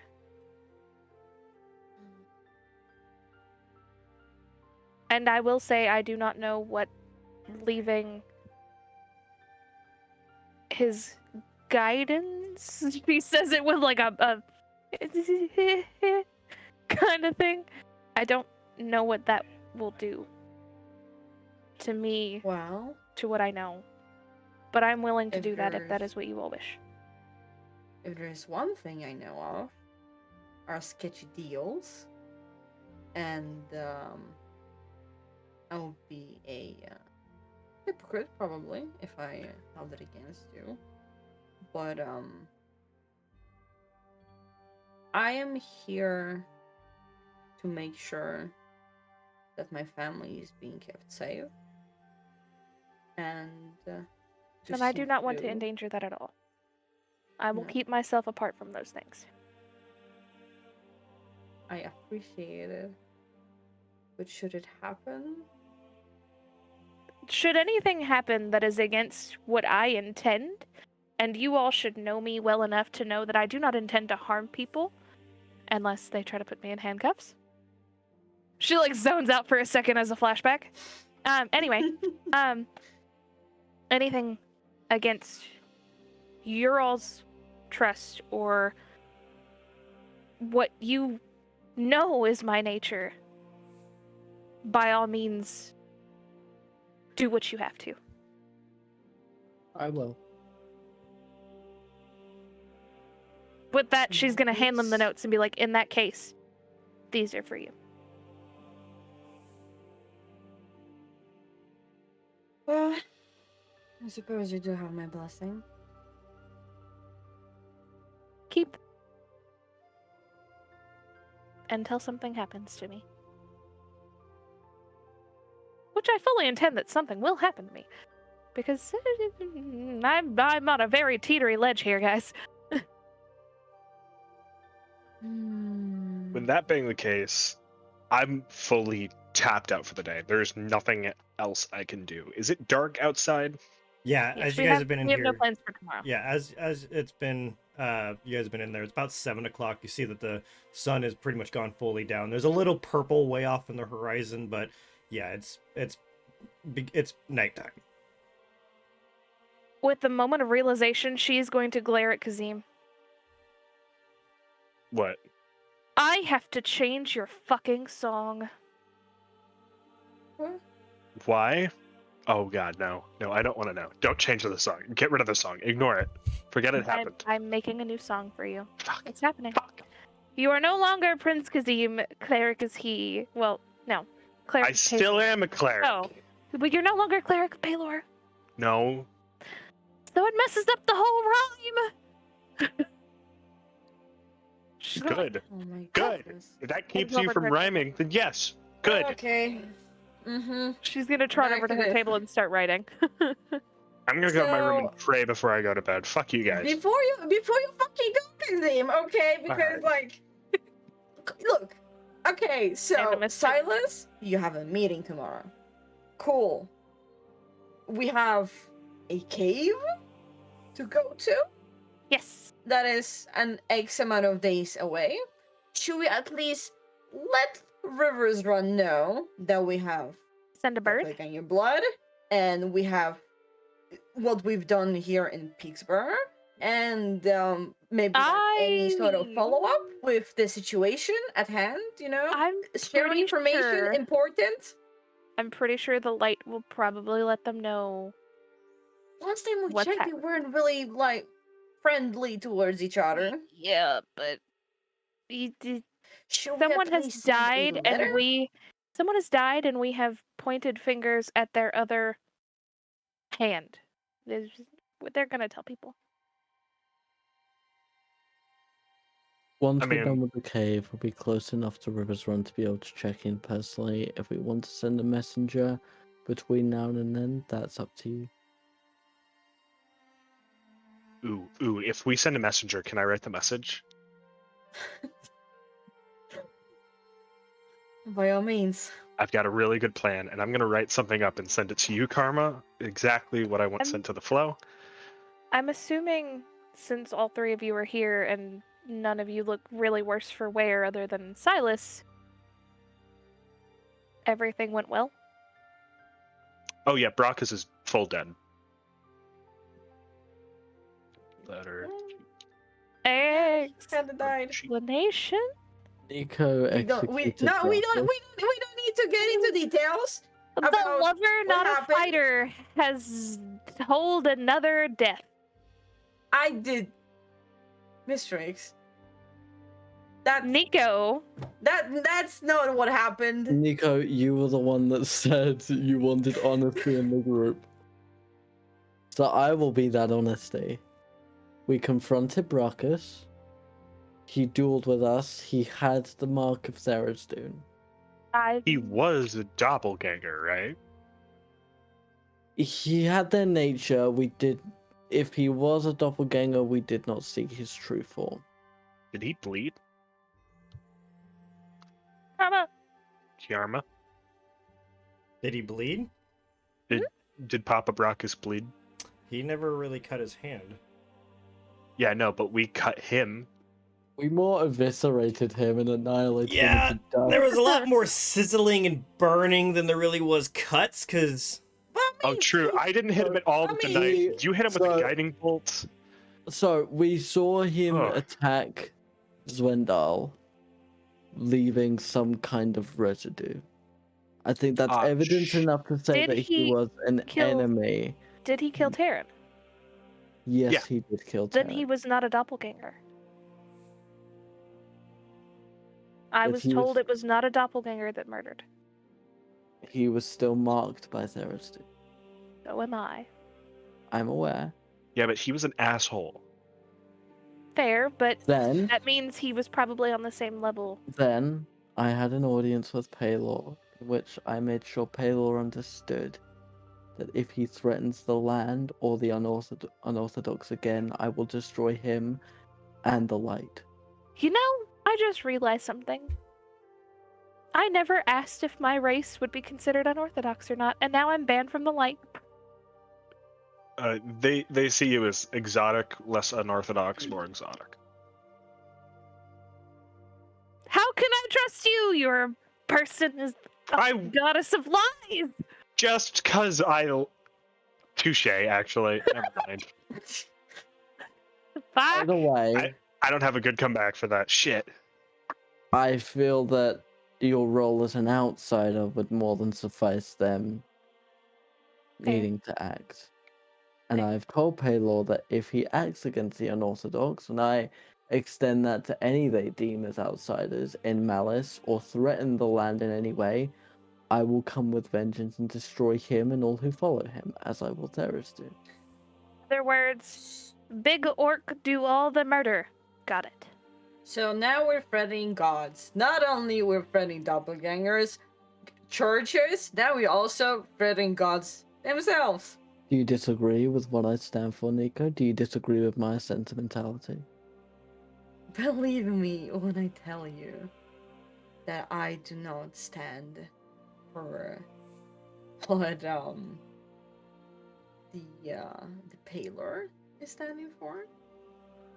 I am the furthest from accepting treatment of any people in the way that the unorthodox have been.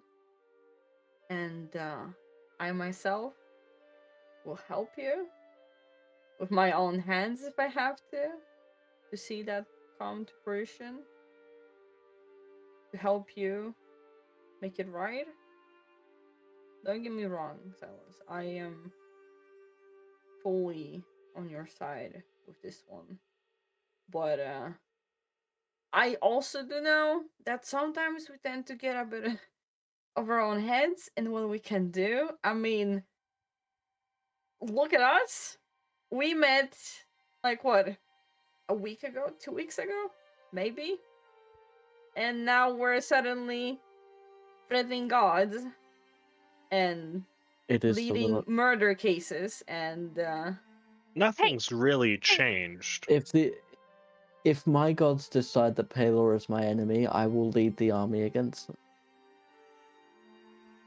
That is the promise I made. They give me the power to avenge my family and to protect you three, and in return, I will destroy their enemies. We know that Therastoon is their enemy for what they did to my people. And if the inscriptions in the cave are to be believed, that the orcs, kobolds, goblins, dragonborn, tabaxi, and all other were neglected by Paylor, left to suffer in the darkness, that makes them my enemy as well. so nor Paylor nor Ferriston are the good ones whatsoever. Know that if Kazim's new god or goddess threatens my people, I will do the exact same to her. If one He's of the not the orcish threat. We're fine. if one of the orcish gods were to turn on the pantheon, I would do the same to them. I fight for the orcish people, I represent the orcish people, I represent the three of you. Your interests are my code, your enemies are my targets. You're living by brutal honesty here, right? Well, to an extent. I mean, as far as it goes with me. Brutal honesty is the best. Right? What do you want to say? Karma, what all do I remember from the weird, trippy ass? So, you are now pretty sure that the man that pulled you out from it and the man that you've been watching on the mountain was Paylor. You don't know anything that he says. You don't remember his voice. You remember him essentially creating the races and creating the people. You remember him watching the world grow, growing bored and growing from the stain. And you remember him making something else, but you don't remember what it looks like or sounds like or anything. But you just saw Free of the world. Yeah, you just saw him make something and then release it to the world, and then you just saw things go into havoc, and you assume that he did it out of boredom. And then you remember being pulled out of that, him looking at you, waving his hand over you, and you remember for some reason you began to lose memory of it. But since talking to Tharizdun, I've gained a little bit of Just it. bits and pieces, but mainly the only thing that came back recently was just his face, and then you making the connection that it is Paylor. What little bit of knowledge that I have gained from my otherworldly connection, things weren't as Paylor described them. And I have a face to put with him. But I don't know what to do with that information. Which is why I will not trust him. So if we can trust Paylor and we can trust Barristan, who are we to trust at all? Because from what we've been hearing about, the purists aren't so hot with them either. But then again, they're not so hot with just about anyone else as well. So People we seems trust like we're shit today out may of not. luck. The people we trust today will not be the same people we trust tomorrow, Nico.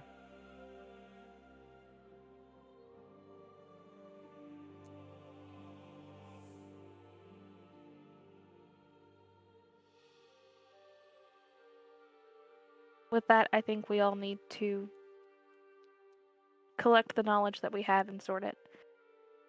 And come back in the morning. I think that's best.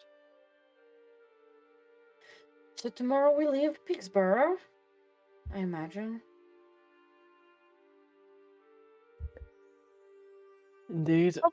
Hopefully we leave it as a better team than when we came in, though, right? I mean, Right?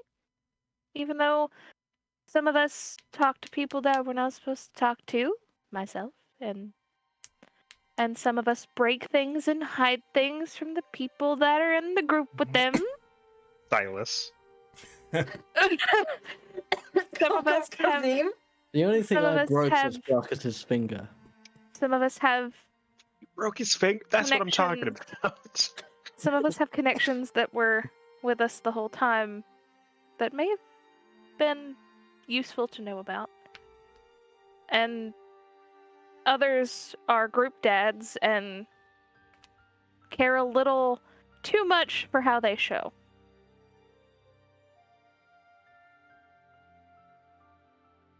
It's weird that she mentioned Silus 3 times, right? I know, right?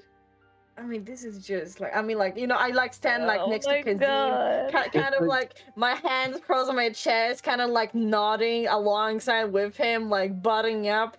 Like, I mean, that's really Miss Rose. weird. Just Yeah. give me the word and I will make you a pillow using Kazim's feathers. Okay, you know what, Muscles, you want to go? Let's go in the morning. I'm really tired. Kazim, okay? No more fights, go to bed. I will play you a lullaby, just please go to bed.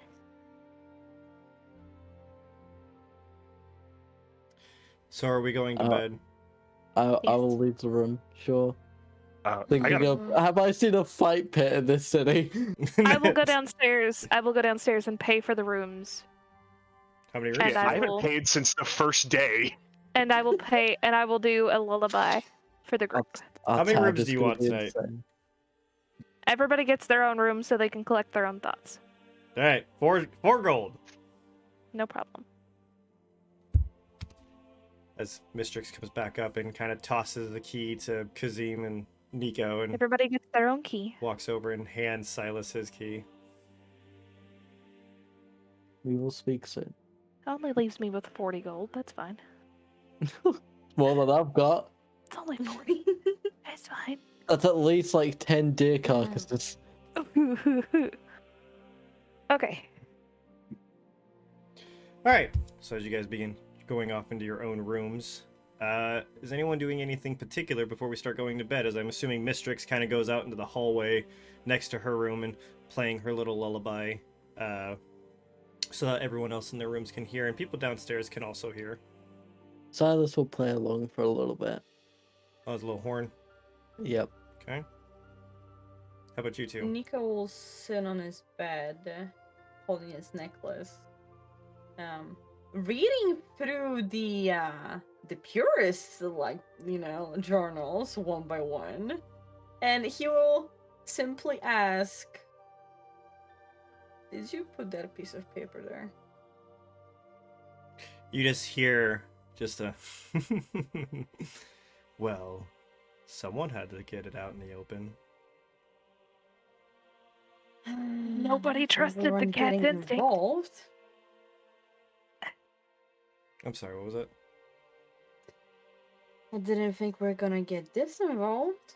I only heard that you, well, paid respect to the body last time I've heard from Tammy. Well, perhaps it was along the way for other things I was looking for and figured while I have the time, might as well have a little bit of fun of my own. We're leaving soon. I've heard. Bixbar. I've heard. I'm curious as to this mysterious stranger that your orcish friend seems to be meeting on their own. So am I. But I do trust Silus, and he asked us not to intervene. Well, I feel I must tell you. Make sure Kazim doesn't get anywhere near them. Kazim. Based on some things that I've read, and you see kind of out of your necklace, the skeletal hand comes out to the book you're touching. It kind of flicks over a few pages. That's a very interesting spell has been cast on him, and if he is to make eye contact with this person, I fear it may be the last time our feathered friend can get offended.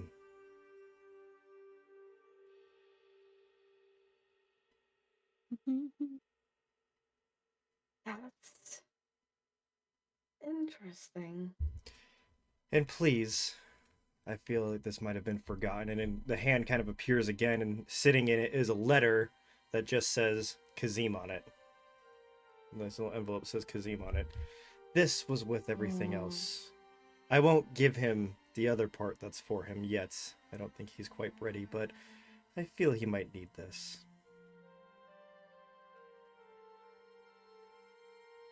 Uh-huh. I'll have a chat with him. And well, I plan on seeing Tammy again soon. I sure hope so. I have a feeling that he's so excited to be out and about again, and very interesting to see how your friends responded to him, especially the small one. Well, he did give her quite a scare. There's plenty of other things in this world you all should be scared of.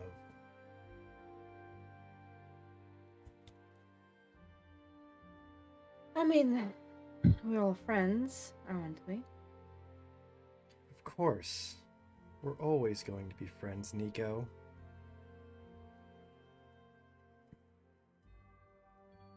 You just sit and continue reading in the journals, holding the letter, like, in his hands. Okay. The paper, like, almost burning to the touch with, "Do I tell Kazim?" While that's happening, I'm going to message you some things that you might be reading as you're spending time with the ones that perhaps might not have been read Yes. just yet. As Shit. What? Kazim, did you ever get your necklace back? Fuck! You also didn't ask about Terran's dagger. Oh, I have Brockus's. I'm cool. Yeah, he still does have it. I figured the other one would have been more important to Kazim. Whatever. I figured it would be, but you know. It's just a bad memory at that point. Also, you never gave me my rapier. I'll fight you. Oh yeah. I have it, By the way, here is your rapier. Also, No, I have it also- actually. since I said it in group chat, I will also say it here. In my voice, that freaking trifling Nicholas demon. Oh, come on. Oh my That was so God. obvious that he put it there. No, Come we on. put things in the necklace and he's going through my bag and I don't appreciate it. Oh, what are you talking about? I have no idea about anything that you're saying to me right now. Good thing the cat doesn't know. Offended. All right, let's go. Continue. Yeah, is that necklace because he was so hard for? Aww. His poor location necklace. And he can't even check to see what He Before can't I go say- to bed. he doesn't know where it is. Before I go to bed, I have prepared in my best handwriting to copy Zwendal's a letter that will be sent to Archie. Okay. If you'd like, I can read this on stream. I sent it to our group chat as well. Sure, go for it. To the Archmage of the Flow, the events of the doppelgangers have been introduced to the people of Peakbarrow and the Light. The murderer Brockus and the right-hand Terran have both been removed from their office and a replacement is being sought out. Kazim and his team, the Funky Bunch, are to be paid for their times and given full-time positions to aid in the removal of the scourge on our lands. Do not write back or mention this letter to anyone, as it is imperative that they stay as secret a strike force as possible. Also, you might give them a place of work and a salary as a cover story. Your boss, Sunbeam Zwendal. P.S. Seriously, pretend this letter doesn't exist to anyone. Burn it after you read it. Don't let anyone else read this either. Roll for dexterity for me. Oh my You're forging God. his handwriting, so we're gonna see if you can With my proficiency bonus? yeah, we're gonna see how convenient you can make it. How convincing you can make it. Oh my PPS, Okay. I'm being serious. Please. PPS. It's because of doppelgangers. Wink, wink. Yeah. Okay. 22? Okay, so you are it's beautifully written. It looks very close to any kind of officious documentation you've gotten from the Light, especially orders from the Sunbeam. So you're fairly confident that it will convince them. Fuck Our only allies in the world and we're lying to them. yeah. Before I send this off, I'm Not going to me. show it to the gang and just make sure that I got their permission. I'm gonna And I'll- ignore it. I'll conveniently cover the part where it says the Funky Bunch with my thumb. Funky bunch. We're the bomb squad, you loser! True. I'm going to use whiteout and replace that with the Bomb Squad. Okay. Are we doing I anything mean- else? So have you shown that to us? Mm-hmm. Silus is gonna look a bit uncomfortable, but not say anything. Do you have like an official seal or anything you need to put on that? We should probably also send in the doppelganger blood that we've collected. It's probably better if we give that to Nathan ourselves. Yeah. That way it doesn't break in transit. Kazim, with your Is passive there- insight, you cannot tell that Silas is uncomfortable with the letter. You have no idea. You think he's agreeing to it. Is there a seal that you need to put on this paper? Like a signet ring kind of wax Oh, stamp. fuck. You do know That that, would be a good idea. You do think that there is normally, but I doubt Kazim would have thought about that at the time. This is I- why he the cat didn't. is asking. The cat has intelligence. She's smart. Fancy people papers typically come with a fancy little wax thingy. Do you have an old letter from them that you could reuse the wax on? Yes, you do. With Do I? your orders from when you first got sent to River's Road. I can't believe that you're actually committing even more crimes. What are they gonna do? treason? Fire him? I don't think this is technically a crime. What are they gonna do? I- Kill us? I don't know anywhere in the laws of this city or this country where it says, no, you cannot write a letter and claim that you are Zwendal. I mean, Kazim, Well, please put like, the fancy we're seal not on there. we're not doing this for the reward. I'm going to do my for very money. best to remove the seal. Would you have let deception work with this letter instead of dexterity? No, it's dexterity because it's not the lie that you're trying to be convincing. You have to get It's the the paper handwriting. and look of it to be more convincing. Makes more sense. Yeah. What would it take to get that seal off without breaking it? Probably I just a can't little believe you guys are doing that. You know what? I don't want to have to do any of like anything to do with any of this. I do not condone you lying to people to get money out of it, Kazim. I'm going to do my best to remove that wax seal and move it over to this new letter. All right, dexterity. Or intelligence. Definitely dexterity. All right. I get a +0 to intelligence.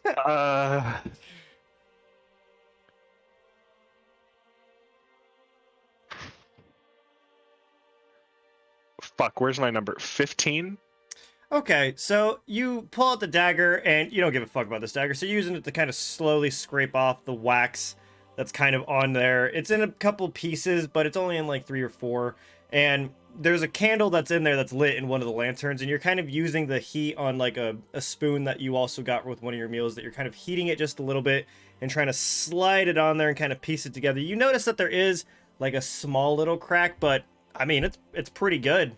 It doesn't look all that bad. You're confident it'd be fairly convincing if anyone looked a little closely. They might see the crack that's in it, but that could be from the drying process. It could be just from transit. Something happened to the letter. Exactly. I think it's better if we take this. Yep. Uh-oh. Yep. Who'd we lose? Dyer's dead. Dragon? Oh no! Dyer. Dyer's Dyer? gone. Oh no! Oh. Oh, there she is. My head went huge, so that was crazy. My Discord is having seizures right now. I'm not even touching anything. Oh my god. Come on, bestie. Yeah. Probably updates. It's I'm been trying. doing that recently. As I say, it's not me. I promise. You're fine. I'm here. I'm focused. Do we think this is cool to send to Archie, or should we give it to him ourselves? Send it. Sending it looks more fancy. Yeah. All right. I want nothing to do with this. Let's get a messenger to send this out tomorrow. Yeah. I think I stand with Silus in that one, Kazim. Can I roll basic intelligence to see if this is a really bad idea? We're gonna go with wisdom. I can work with wisdom. Yeah, intelligence is to be able to tell what something is. Wisdom is to be able to tell what you're supposed to use it for. So we're gonna see if you can figure out if this is a good idea or not. It's a fucking brilliant idea to you. It's the best I idea. can't see this backfiring. It's the best idea you've ever had.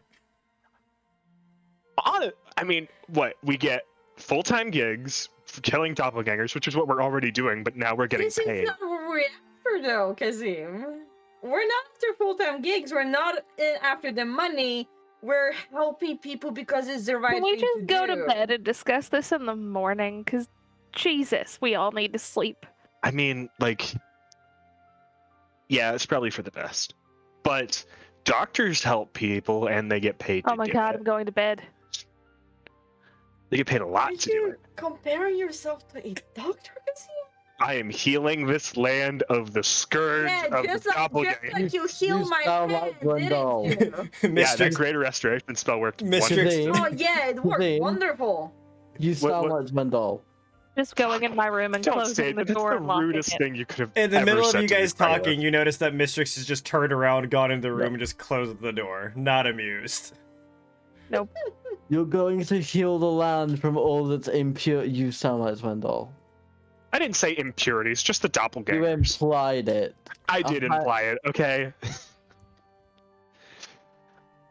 I don't agree with or stand for any of this. I'm a cleric of deception. This is Fine. what I do now. You Well, want it's to what send I've always it? done, Sure.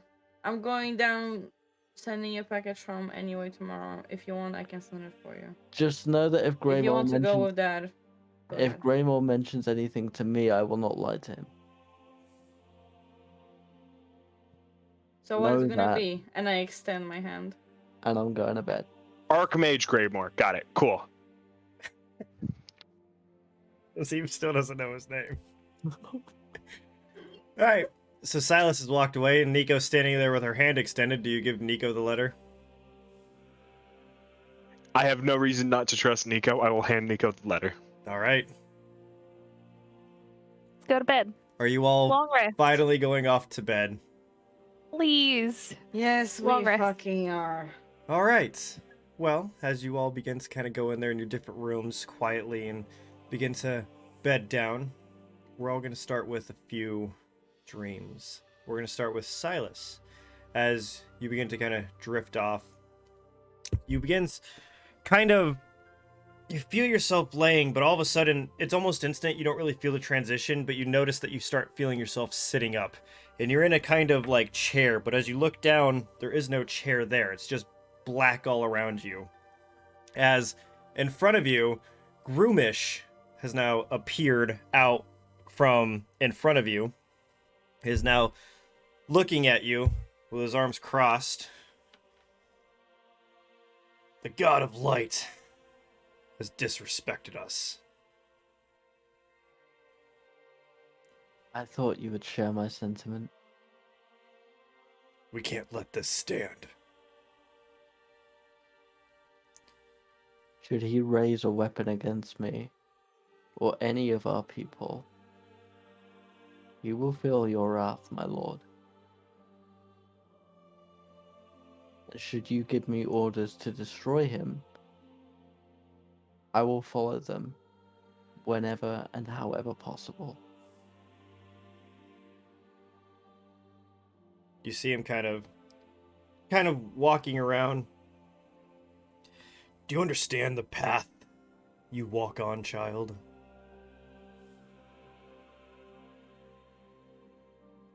Only as well as a mortal can.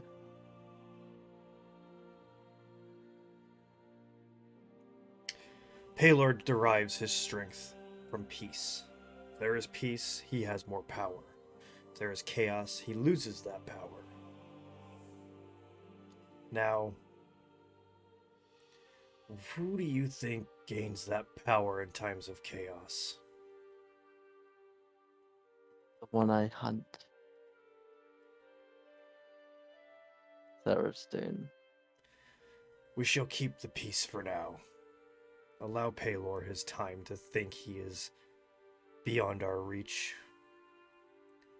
Be prepared for when I call upon you. You will strike him down.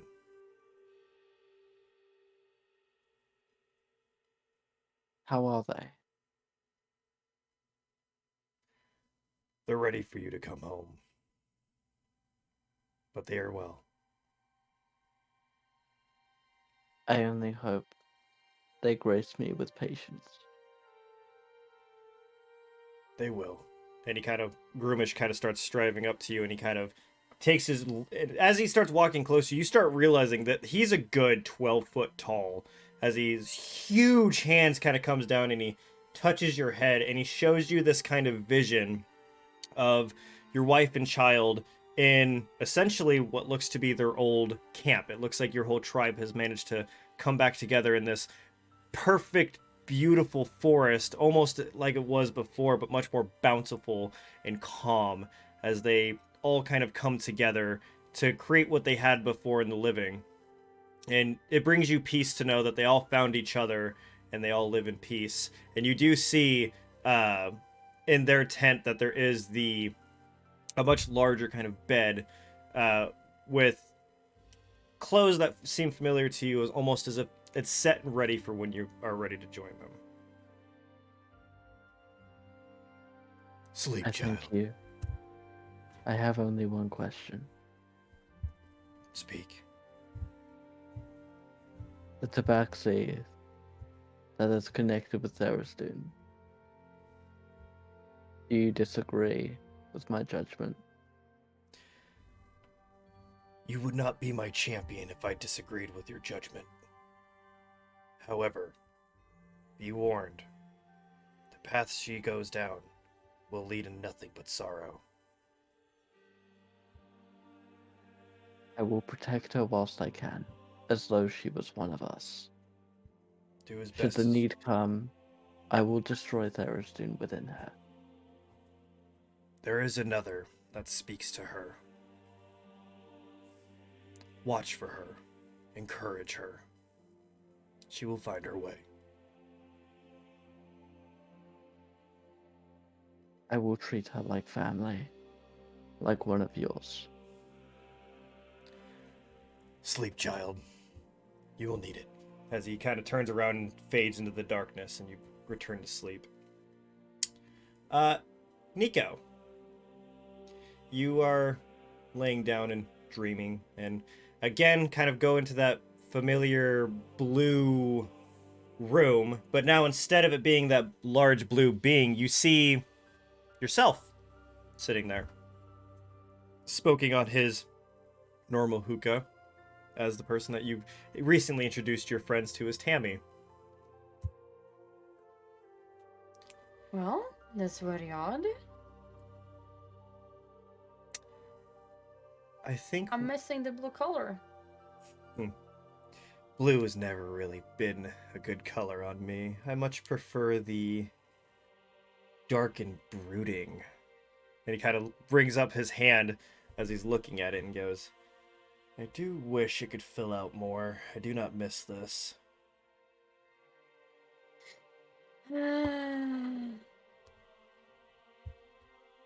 Well, I mean, what can I say? I imagine my body is your body? I guess? Do not worry. The work is, not of you. It's just something that seems to follow me.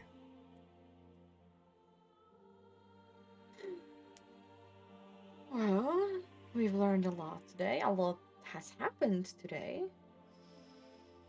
And a lot is going to happen very soon. Are you scared, Nico?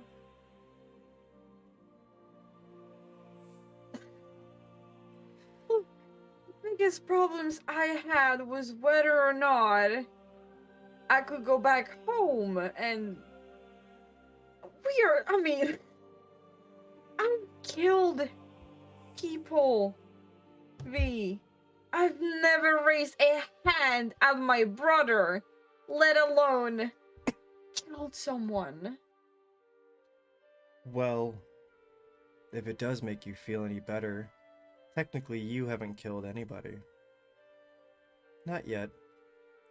I'm waiting for you to feel it yourself for when more favorable targets for you see it.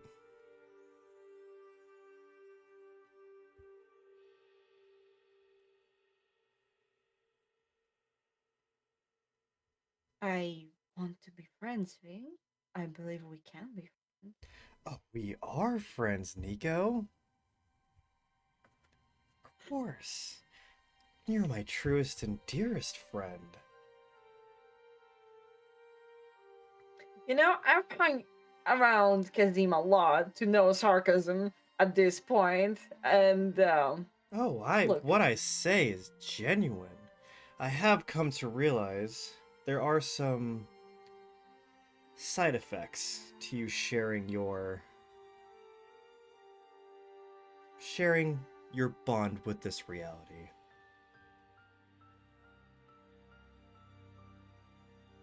Perhaps there is more connection between us than I realize. Oh, and by the way, I'm sure you still have your questions about how you can see the illusions, right? You know, like, it totally didn't, like, cross my mind even once to just ask you, but then, you know, I was being sure. I would be, like, told, like, oh, yeah, you know, don't worry about that, like, it's totally fine, because, well, guess fucking what? You don't tell me anything that you don't want me to know, so... I am more than willing to share with you if you'd like to know. I would be more than happy to know how in all the hells I can see what Silus sees when I have not even once touched that fucking anchor. While this is happening, we're gonna go over to Mistrix. great. You are sitting there, and it kind of you kind of sitting up for a little bit and thinking to yourself, and before you kind of realize it, like it's kind of one of those where you start dreaming, never realizing that you fell asleep, as you are sitting again in that field.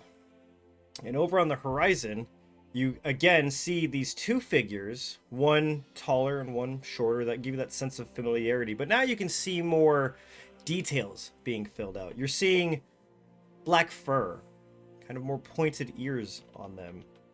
And as you begin kind of walking closer, you notice that they have a very striking resemblance to you. A little older, but you don't remember them for some reason, as their hands are outstretched. Roll for perception for me. God. Watch me not be able to see shit. We have. Okay, I can see. God damn it. 23. Okay. So as you were kind of standing, you could begin looking around, and again you see the forest. You see the forest again, and you look over and you see one more time out in the kind of in the trees, just kind of behind one of them, a little bit deeper, you see that hooded figure. You see a hooded figure with the mask about right here, where you can't see the actual face, but you see the jawline moving, and it gives you that kind of a sense of dread once more, like something's going to happen.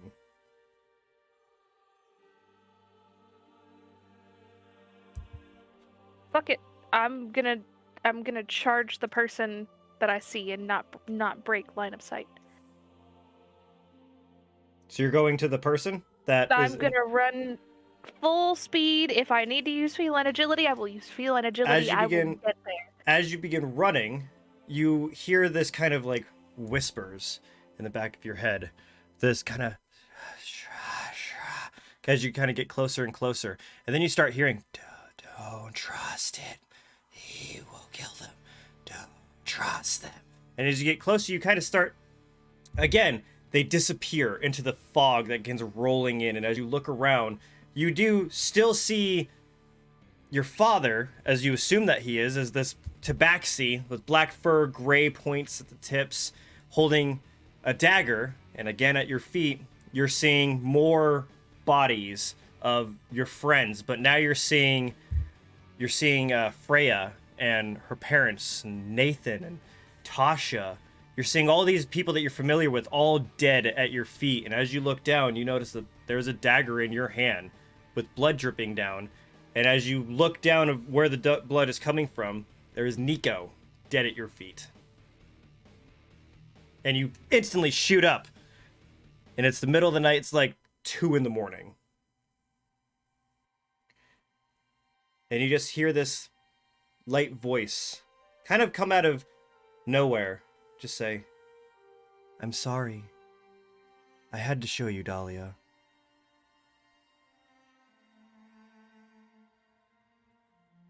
Roll for perception. I say, is there somebody in my room? I don't see shit. I got a 7. So, yeah, you can't really see anything. It sounds like the voice is coming from all around you. And you just hear her go. And you look out and you see that the moon is very high. You'd guess it's maybe like midnight, 2 a.m. And you just hear her just say, don't go to the cave. Don't touch the scroll. What if I destroy it? You can't destroy this.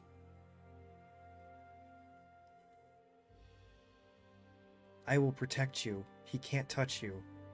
Just don't go, please. And you all of a sudden kind of look up and you hear these footsteps lightly approaching.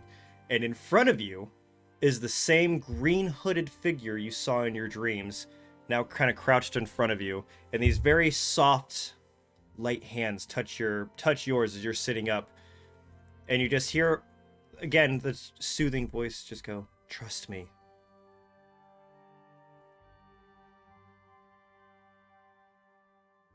Then what do I do? Return to Peak Barrow. Or return to River's Run. Inform them. Help with the fight against Tharizdun, but do not allow him to go further with you.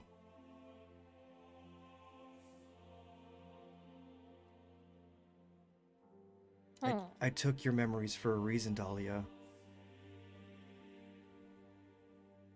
Why do you keep calling me that?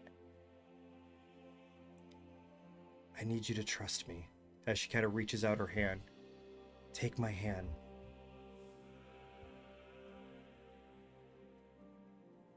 She kind of believes she's still in a dream, so she's gonna do it. As soon as you take her hand, you get ported to... Please roll for Constitution. Oh, Jesus fucking Christ. Straight con. Is this 17? So... It's okay. She seems to have ported you out to this forest that you begin to feel that fear every time you used to dream kind of bubbling up all of a sudden and realize that it's the forest that you just were in your dream. But it feels so much more real and tangible. It feels like you're actually there. And you kind of look around and you feel that same sense of lost. You feel lost and you feel like you should call out for your mother, almost as you did in the dreams. You feel smaller and you just hear this out in the distance, Dahlia, and you recognize that name. You know that's you now for some reason as you turn around and you see this other tabaxi, much taller male tabaxi, yelling out, Dahlia.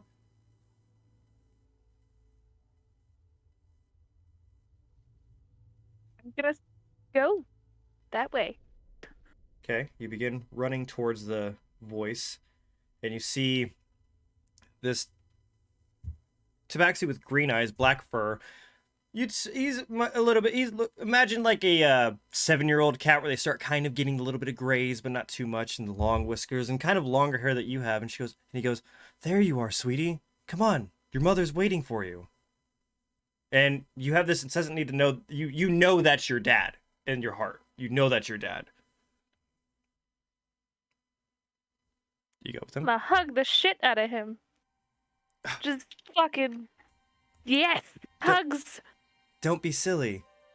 Come on, let's go. And he begins walking you down this path. As you begin walking down this path, you are still kind of latched onto his arm as you start walking towards this building.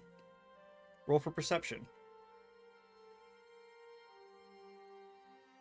Well, that's an 18 plus 5, so I can see. This building is very run down, and as you kind of walk towards it, you notice that it starts clearing out around, and you notice that there is nothing in the sky. It feels a lot like the astral sea that you were in before, for some reason. And on a table, kind of, as you walk in through the door, and it looks like some kind of cathedral, but it looks wrong for some reason. And on a table in the front, in this kind of weird dark room, you're seeing these purple crystals surrounding this table. And laying on the table is another black tabaxi, much more feminine figures. And you see these silver eyes make eye contact with you, laying on the table. And you just see, you know that's your mom. And you just hear, Dahlia, run! And you have this incessant need to run. And as soon as you do, you get brought back to the inn for some reason. The figure is gone, and you're by yourself.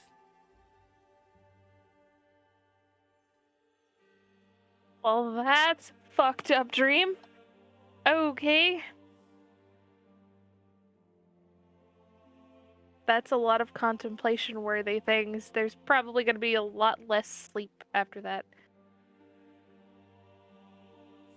Probably going to write it down so that she doesn't forget it. And just keep rereading it and trying to piece it together. Okay. As that's happening, we're going to finish off with Kazim. as you were there, you were also sleeping, but you kind of feel yourself all of a sudden kind of walk through a doorway almost, and it looks like the inside of a kind of like well-loved inn, a lot like the Leaky Tap in the Dwarven District, and there's nobody in it. It's completely empty, except for one feminine figure sitting at the bar with 2 tankers of ale sitting on it. As she looks up and she goes, "I've been waiting for you. Have a seat." You're muted. I'll go and sit down. As she kind of sits down, she goes, "Well, that was interesting today." I, first of all, did not expect him to talk to Zwendal about me. I'm flattered. Oh, well, Paylor is, with his ego, I mean, of course he's just going to speak as much as he can. He can't handle losing one little follower. He didn't even like me. Damn, I didn't know I got under his skin that much. I mean, maybe there's more to you than you might think. Yeah, whatever.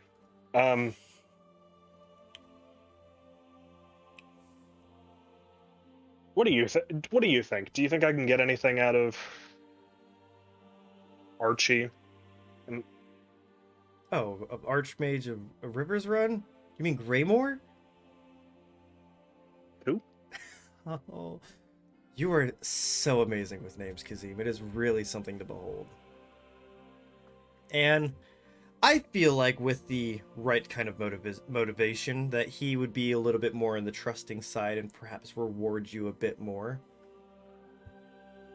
What kind of motivation? Like his boss telling him through a letter being sent by his elite strike force that we deserve more stuff?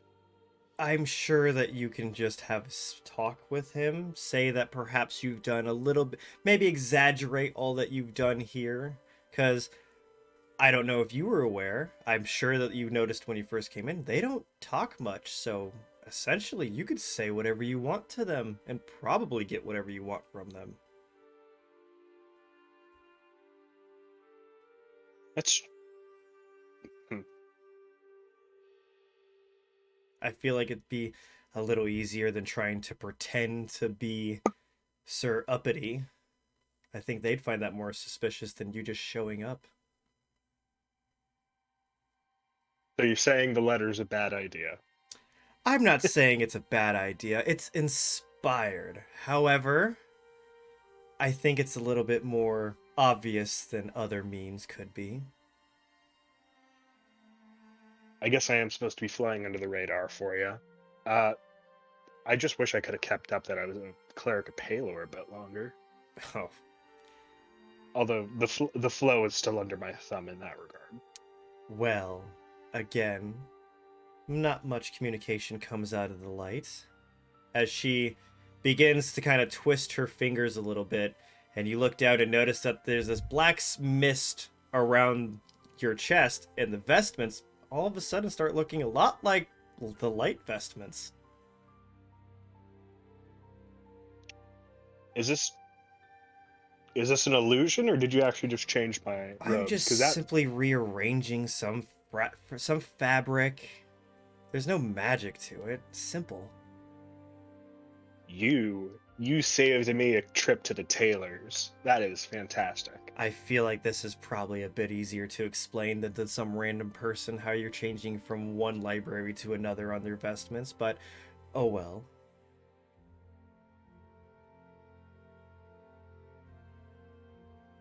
I guess I'll ask again for old time's sake. There's no missions you want me doing? There's like just deception? I am That's it. so curious about this Tammy character that you've recently been introduced to.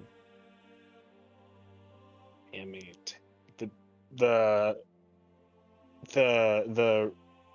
warlock, the Azamar thing. Yeah. I know what you're talking about. That was something to behold. I think that you should get to know him a little bit better. Perhaps understand where his power comes from. I'd be curious to find out.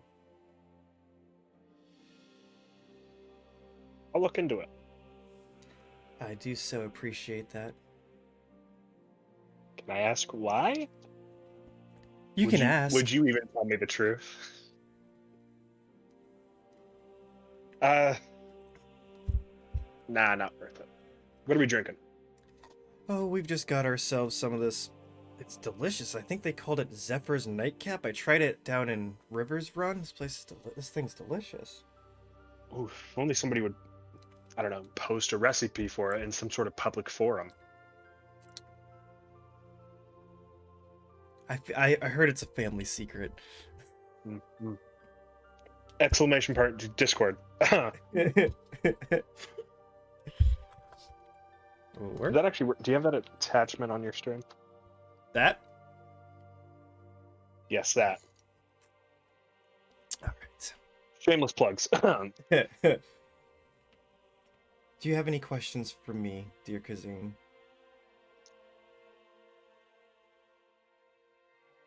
Do you know anything about revival magic?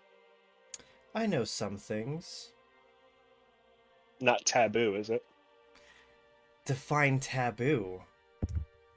You're not going to wag a finger at me if I figure out how to bring somebody back from the other side? I genuinely don't give a shit. She sits there chuckling. Do whatever you'd like to do. It bothers me not. I don't care. That is so great to hear. Why are you curious about revival magic? I am curious of that, though. My pops was looking into it, that's all. Are you talking about the scroll? Yes. Well, it is an interesting bit of magic, though I don't think Terran fully understood what kind of spell it was. Okay, so the scroll, it is a spell. Of course. What else would you put in a scroll? A mundane poem. And you think it would be hidden for all of this time if it was just mundane and boring? Might have had some drawings attached to it. I don't know. Maybe he'd... No. It is a spell, but not the one that he thinks it is.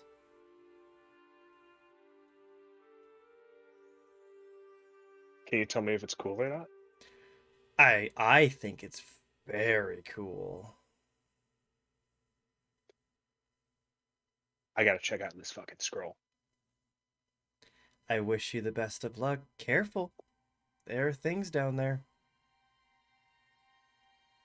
Well, thanks for the insight, Fog Mother. Later. Good night, Kazim, as she picks up her drink and just kind of struts off, walking out. And you all complete a long rest and begin waking up in the morning. The age-long 5-level exhaustion curse has been lifted. Finally. I swear to God, it's been like a fucking month since I've been able to roll normally. All exhaustion is gone. If only somebody would have actually used Greater Restoration on you to Give it 2 weeks. Give it 2 weeks. You'll be on lookout. Your lookout will be interrupted. You'll be on exhaustion again.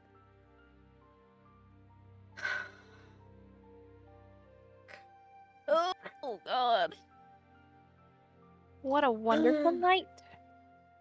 Yeah, Silus is going to be up bright and early, and he's going to start packing his things.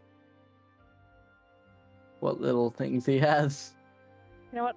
Fuck it. Kat's gonna go talk to Group Dad because she needs therapy. Aw.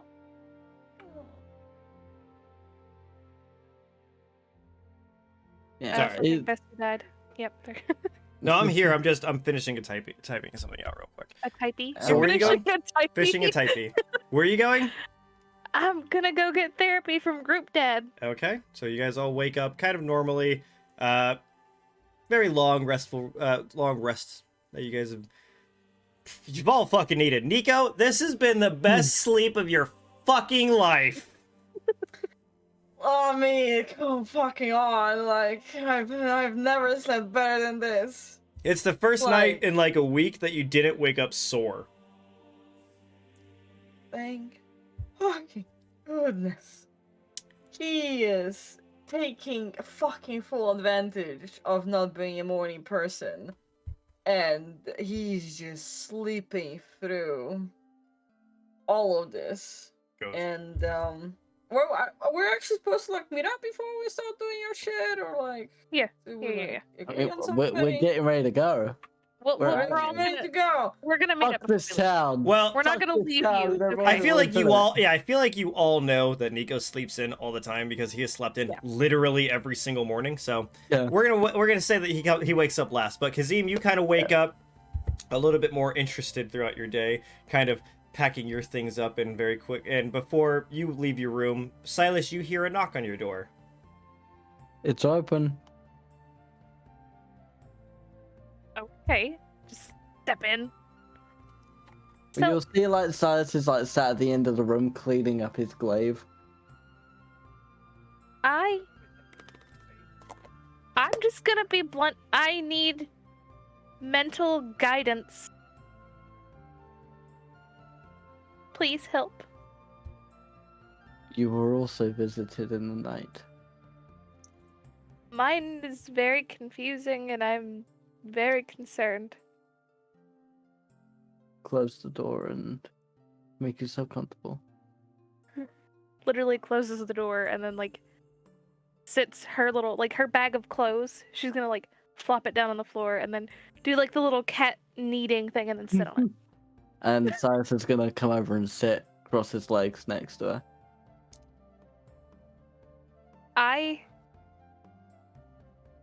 I've been given part of my memories.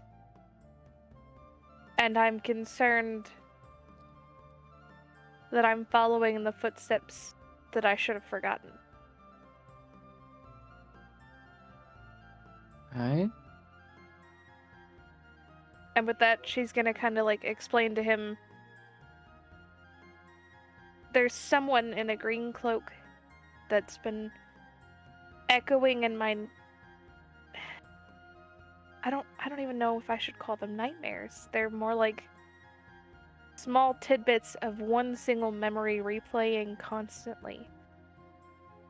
And I thought everything was a dream last night, but I swear I was there.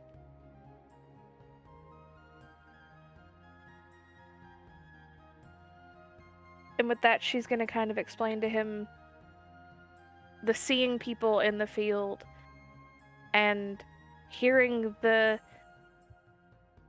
in lack of better words, dissonant whispers, not the spell, that she was hearing from the person, and that she finally reached this person. And it seemed like she woke up, but she doesn't think she did. And this person took her to her memory. And the way it seems like the man that she believes was her father, who didn't call her by the name that she knows. She feels like he may have murdered her mother while her mother was surrounded by the crystals.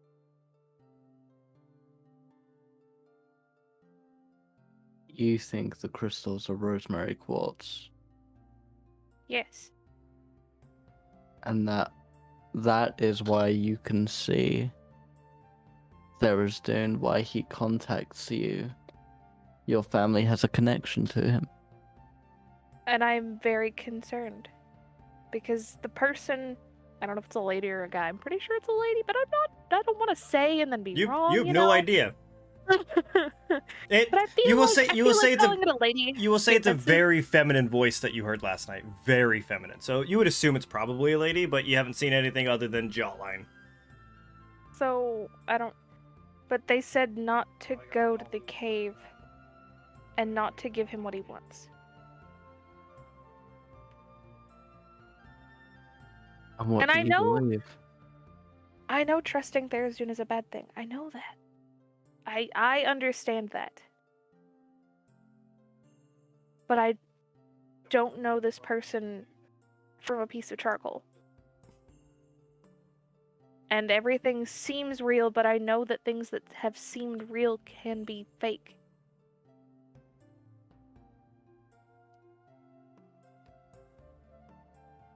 When I go into my rage, when I let my emotions take over,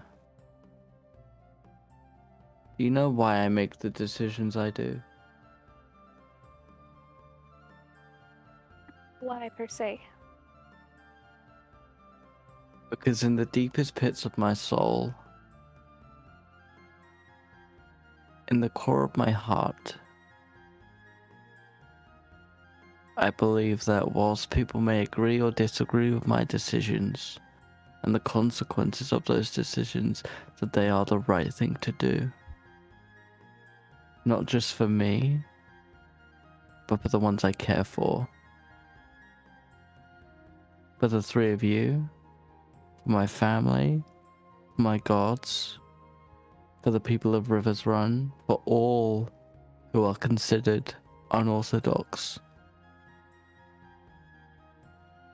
I do what I do because I think it's right. Sometimes they are mistakes, but they are not regrets. So I will ask you,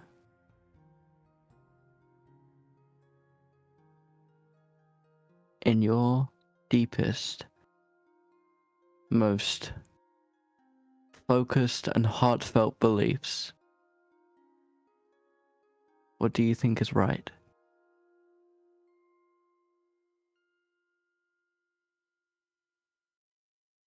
I think there's more of a connection than I intend. And I am worried it will go too far. But I know in my heart of hearts that I must retrieve this object.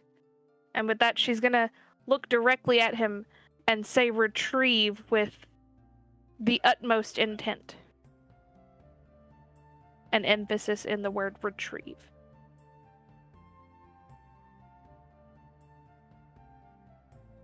Then that is what we will do. Broomish came to me last night. Among other things, he told me that my judgment on you was one he could accept. The gods know that Tharizdun has touched you, and they have seen possibilities that going too far down one path or the other could do you great harm.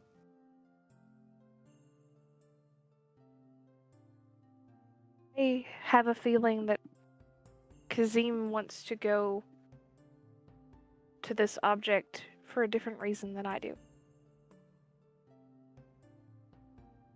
If it is the object that he thinks it is, that Terran thought it was, I'm worried that he may make a choice that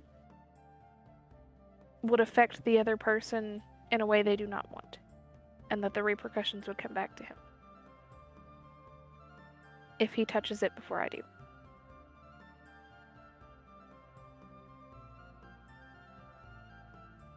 And I also am not sure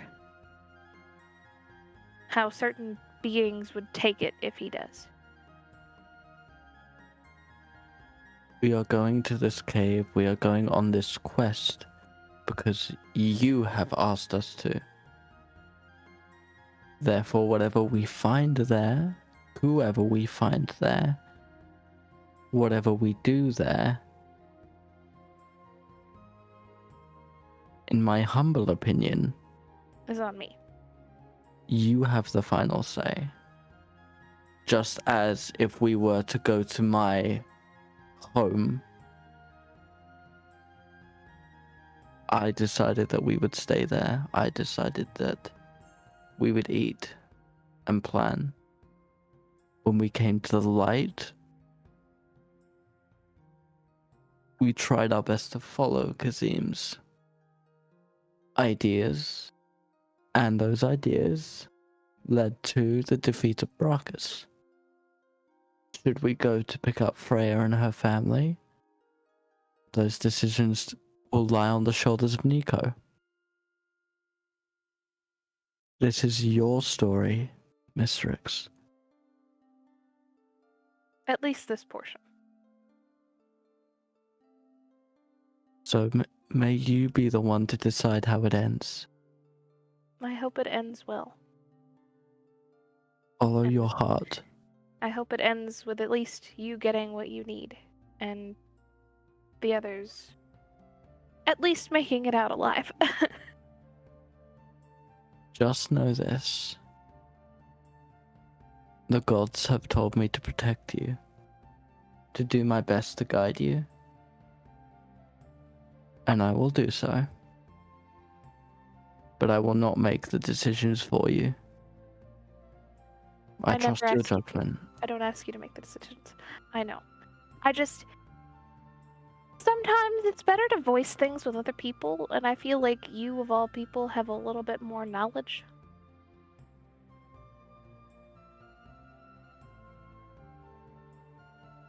My experiences have given me a sense of wisdom. Yeah. If it is of service. You've been through some shit. I understand that, and I apologize that you had to experience those things to get where you are now. Happy that you're here. What I've been through, as much as I regret it, as much as it pains me, my family is safe. You are not yet. One day, we will all meet together in the Hall of Greatness. And until then, point my blade and it will strike for you. Thank you. If the cave is where your destination lies, we will get you there. Now, come on. Let's wake up the sleeping angel. He's going to need to learn to wake up early. I've got a plan. At which point I will pick up my things and follow Miss Trex. All right, as you guys begin leaving your room, I will say, Kazim, you probably have also left your room at this point, as you see them all kind of piling into the hallway, and there is no Nico yet. I'm going to swing open the door, assuming that it's unlocked. Eldritch Blast. Fuck with me. Fuck with me and watch what happens. Immediately. Jesus.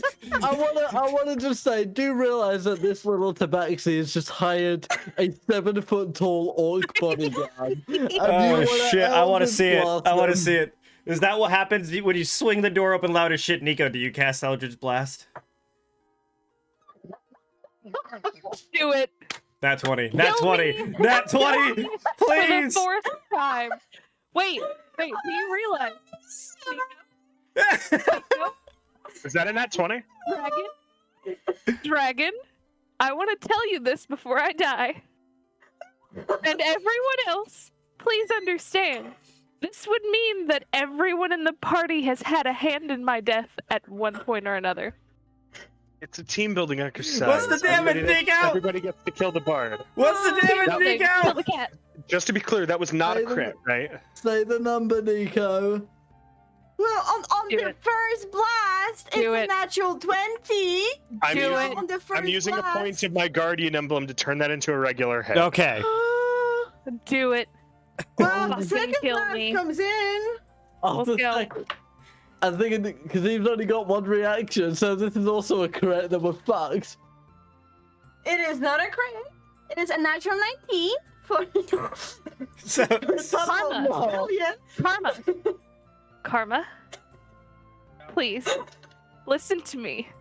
Before you let me die, can I say that as a cat, I have an unendearing instinct since I have died multiple times already, that when I do this, I want to be able to roll to dodge.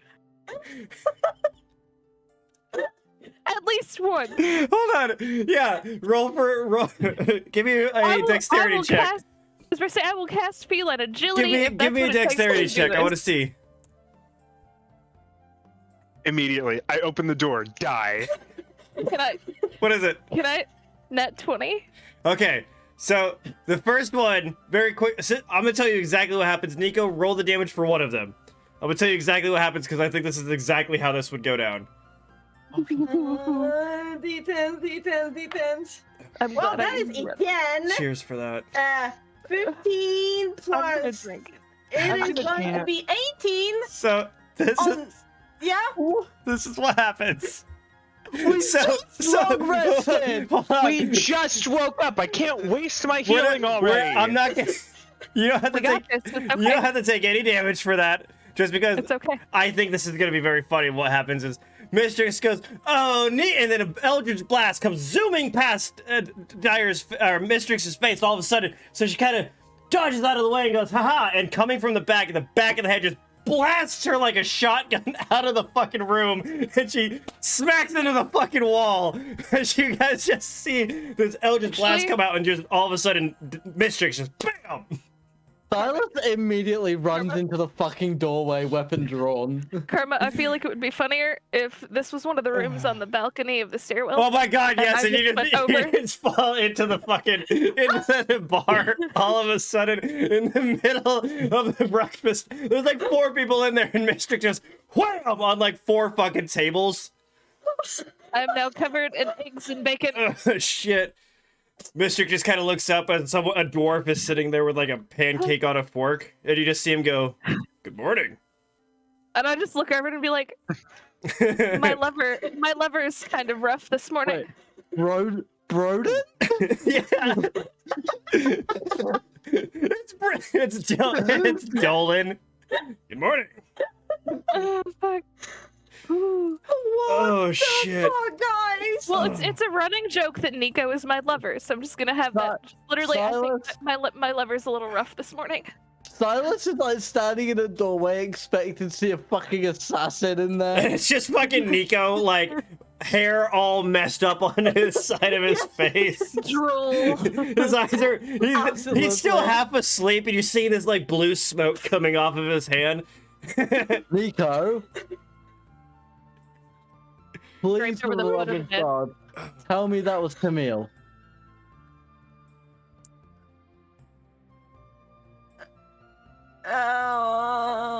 For the love of the gods, please tell me that wasn't you that just cast that Eldritch Blast at Mistrix. You know, Silence, I will let you know that I've almost died every single day in the past fucking days. I don't take chances. Please don't charge in. I'm a bit scared. Really Nico, scared. Mistrix is... You just shot Mistrix down the stairs. Oh my fucking god.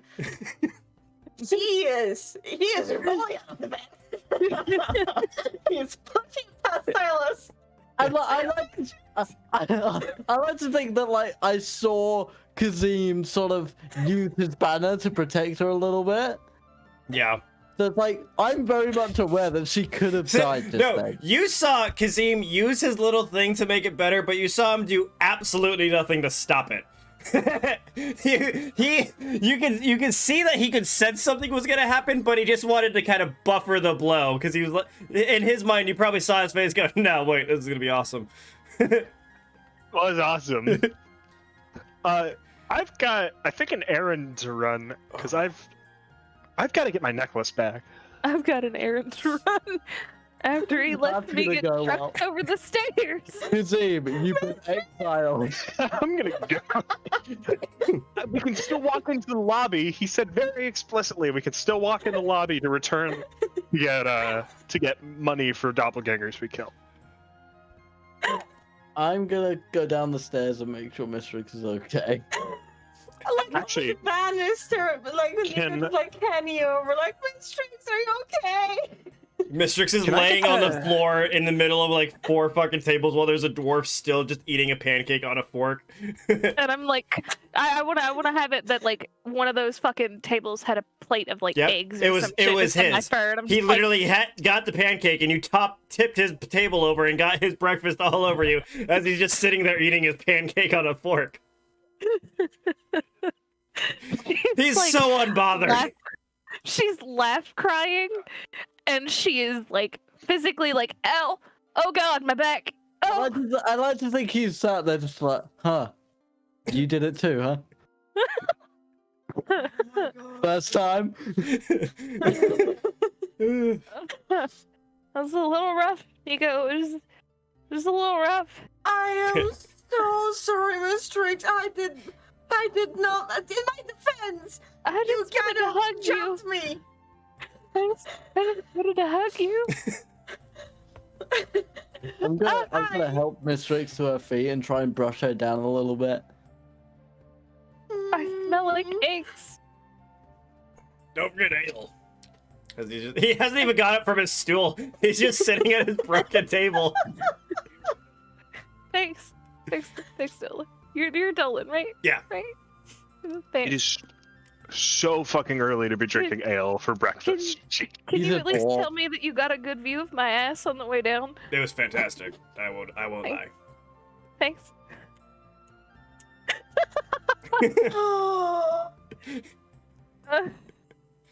Ew. I'm gonna be like doing the whole thing. Like I'm kind of hunched down, with Mistrix's arm over my neck and shoulder, Nico kind owes of us helping her to a breakfast. chair. I think he owes us more than that. He owes you a trip Guys. to the bathhouse. You I don't like fucking water. jumped me, okay? I didn't jump you. I opened the door. Yeah. I thought he was gonna knock me. Come on, Nico, guys. Nico, That's you were half asleep. That was instincts. That wasn't fear. Note to self. Exactly. Door. Instinctually, you know, my body just goes to like, oh, I'm about to get killed. Like, bam. Don't open the door Instinct- for Nico. So Got what you're it. saying is How your many instinct of- is to kill. Kazim, no, Kazim. That's not I'm- what we're taking out of this one. That sounds an awful Anyway, lot like you're a fighter. Can we just go to the cave now? I want to hug my horse. At least they love me. Buttercup Well- loves me. Yeah, we're gonna have to take the long way around because we did kind of cave in the shortcut, Yeah, which I did. I did try to mention the first time, but Do you, Yeah. do you want me to ask for help? No, they can't know that was us. No, ask for help. From we should be fine. we're big Excellent. thinking of ourselves. We have a couple of weeks grace, thanks to Meal. A week on thought- the road would probably do us some good. I don't know. I've stopped believing in things because I thought Nico loved me, but I just got smacked in Oh the my, face. Mistrix, this is. I'm sorry, I can't stop imagining, like, you guys ever seen Jackass where they have like the airbags that explode to shoot people out? Yes. That's what I imagine just happened to fucking Oh, Mistrix. for fuck's sake. He's like, ha! Just that quick I dodge, think- looking behind and a boom. I think a week on the road will do us some good, give us some time to bond with the horses again. Wait, and Silas, yes, Miss Rex. am I more like toast than a cat? You are more than fine, Miss Rex. We'll get you. No, through. I didn't land on my feet. I landed on with my white spot up. It's like butter on toast. I think Did you I- get your head? I don't know. you struck her in the back of the head. I am so sorry. I imagine this conversation's going on as they're walking to the horses. Yeah, You absolutely. guys got all your stuff. Dyer's just kind of dramatically draped over Silas, pretending like she's crippled. I'm I like do- carrying her. I do have singed hair on the back of Yeah, my you head. do. 100%. There's like everyone just a singed part of hair from the electricity burning off, and you just see her like, oh god. Wait, I have the best comment. At least it wasn't necrotic damage. Well, that just kidding. Whatever you fucking plan to do breathe. at Oh the my light, god. whatever you plan to do at the light, I think for Mistress's sake, we should do it quickly so we can get out of here. Yeah, can I want to go to the light really quick and talk to front desk ghost. Giselle? Giselle. Yes. I love how we all said that at the same. Like her name is Giselle. Yeah, don't you dare disrespect Giselle. Fuck is Wendell, but you don't fucking forget Giselle's name. I apologize. She saved your goddamn. ass. Alright, so yeah, as they are loading up the horses and stuff, you can walk off over to the light. By the way, there also is what's his name? Turnell is offered you guys, if you want, for the price of like 40 gold, that you can rent a carriage if you want to have your horses pull something behind, if you want to carry more as you all are leaving, in case you want to do something like that. But you start walking off down the street.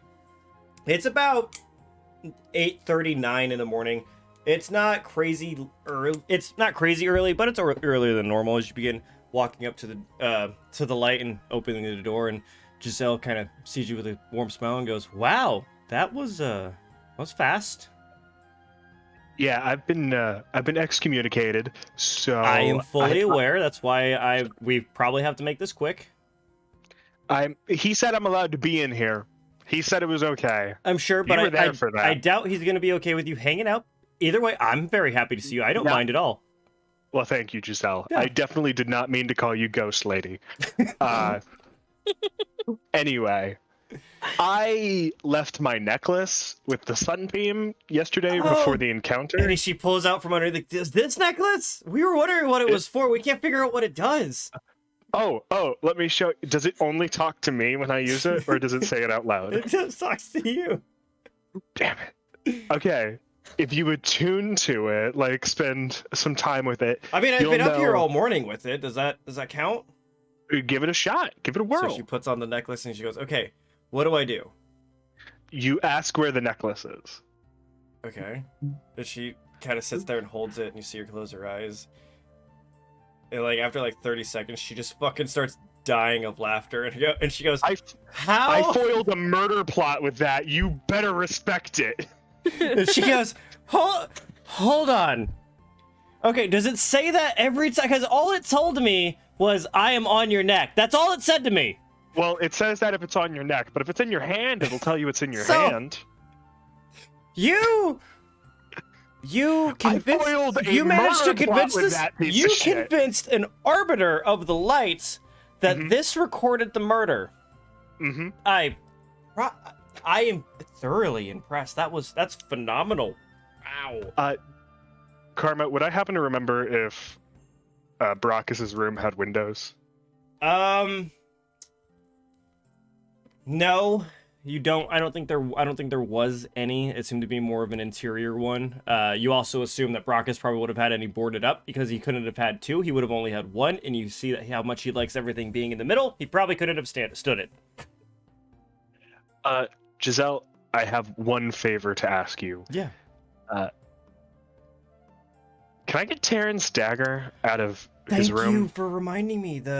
I'm actually supposed to bring this to you because after you guys left, we Really? actually investigated his room and we found some interesting things. But I was instructed to actually give this to you because even though you're excommunicated, technically in his documentation, you're actually Terran's next of kin. So this is supposed to go to you anyway. She brings out this Fuck yeah. holy dagger. What else did you find? Well, we Or found. is that top secret? I can't share too much for you, but what I can tell you is there was like there was communication between him and it didn't say the name of it, but talking about something going on in Rivers Run, something about a mirror. I don't know if you know anything about that, but Yeah, we're working with that. so if you've heard about that, apparently they were communicating between each other, and he was in charge of apparently, I don't know if this is true, but supposedly he hired 3 people to go get something in our mine. I'm not too sure what, but yeah, he hired someone to go get something out of our mine. But we found all kinds of things of him planning with some person in River's Run and plotting against the overthrowing Zwendal, all kinds of different things. So I'm shocked that it took this long for anyone to find him. He had a mirror that was communicating with the other mirror? No, we found documentation about it. Something about a mirror in River's Run. Yeah, no, that mirror is shattered. Oh. I don't know if that's good or not, but okay. It's we still don't know. Okay. We're working on it. We're working on foiling some more murders, hopefully. Anyway, it's been great to see you, Giselle. I gotta run. Okay, well, you be safe, and you tell your whole group to be safe, and I will be thinking of them. Just remember who saved the day. We're called the Bomb Squad. That's B-O-M. You see her quickly bringing out a little quill as she's writing it down. B-O-M. Is that B-O-M? B-O-M-B for bomb. Bomb Squad. Squad is spelled with a K, but you're not going to guess where it is. I'm just going to put it somewhere in there. Okay. I'll give you a hint. It's before the D, but after the A. All right, I've got to run. It's been great to see you, Giselle. I'll talk to you later. All right. Be safe, Kazim. All right. And I'll catch up with the rest of the group. Yeah, you have your amazing, super powerful necklace again. As you guys have finished getting your horses and stuff all ready to go, as Kazim's walking back, all proud that he has his necklace back. Can we get the cart so that we can have a place to sleep and travel at the same time? Well, the horses also have to sleep, right? Like eventually. So we're gonna end up sleeping. Well, it's more so the fact that we could tie the horses to the carriage, so when we're traveling during the day, if someone's tired, they can nap. Sleep. All right. How much do they want for it? 40. 40 gold. I got that. Oh, so you got it from your quote-unquote totally not stolen funds. I don't think I've stolen any gold. No. I've stolen magic items, but no gold. Gold. Was that just a holy dagger +1? Yeah, it's the same as you have Brockus. dual wielding rogue daggers. And I can use, if I swing with one as an action, I can swing with the other as a bonus action. And I'll try and homebrew what they actually do over this next week, probably Wednesday. So, let's see. You are securing the carriage situation. Silus is supposed to meet with people. Is it like early in the day? We need that. That will be on the road. So we go through. The road. Yeah, so we go for 3 hours, and then there'll be a clearing where I have my meeting point. So we'll go on for about 5 more minutes. Yeah. Take a lunch break.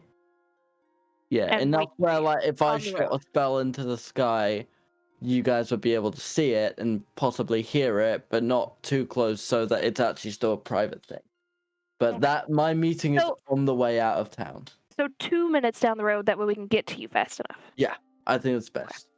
Okay. Well, And when we stop, we'll unhook the 3 horses from the carriage in case we need to dash to him. while you guys do that, I have some very important letters to send, and I'll be on my way to the We'll meet you at the gate. Is that the letter that Kazim wrote? Oh, you mean that letter that I burned yesterday? You totally already sent that out, right? I think Nico just admitted to burning it. I was gonna say we can just get rid of it. I think I can. I was in a delirious state of not thinking properly. That's one way to put it. You didn't. Power hungry. You don't say. That same state has continued from the day I was born to this very second. Anyway, Nico, go deliver your letters. We will meet you at the gate. I'll be on my way. Does anyone, aka Karma, just also make sure, does anyone have any unfinished business before we leave this town? Because I'm not allowed to come back. You can come back to town, just not to light. We're totally not gonna pick up that, that necklace that we handed over to the now dead Oh no, piece, no, fuck that. I'm like that was on Escanor's body when he died. I'm not defiling a body. No, I'm just asking for Kazim and his grave robbing and What graves have I robbed? Hold on, I've done a lot of nasty shit. In the future. Have I robbed any graves? Not yet. In the future? Will I rob some graves? I don't know. Will you? Yes. But out of now all I of will. us, you're the most. You've committed insurance fraud. You've tried to rob 2 old people. That wasn't insurance fraud. It 100% was. But I paid no insurance. It was simply extortion at the as worst. we begin to venture out from Peak Barrow and continue on to find perhaps what else this world has to offer us, heading to a meeting with a person that we aren't too sure who he is or what he looks like or how he's quite involved, but hopefully hopefully soon some more answers will be given to us. And I think that is where we are going to stop for this week. I want to thank you guys for coming to play with me. I want to thank you guys for coming to watch us. That was very interesting. What a way to end it, with Mistress being shotgunned out of the fucking room. After having a real moment of Heart to heart. reinforcing her beliefs and telling her it's all gonna be okay. We have not had a single serious episode for the whole episode anyway. We always have to mess it up at the end, and I love it. It's so funny. Can I just say that it is now official that every single one of you has hurt me in some way? He said that it didn't hurt you. Shush, it didn't take damage from that. You didn't take damage, but it totally did emotional damage. Yeah, that was quite a strike to the ego. Not from the first one, but the second one made contact. 100%. Anyway, thank you guys for coming to play with me. Thank you guys for coming to watch. I love you all so much. Thank you all for the 1,500 listens over on Spotify. Thank you for coming to check us out on the YouTubes. Check us out on the Spotifys. TikToks are going to come out at some point, and I will see all of you guys. I've got 2 lined up. I will see all you guys next week. We're going to send this on over to Mystic. I love you. Who wants to do it this week? I'll do it this time. All right, let's hear it. Bye!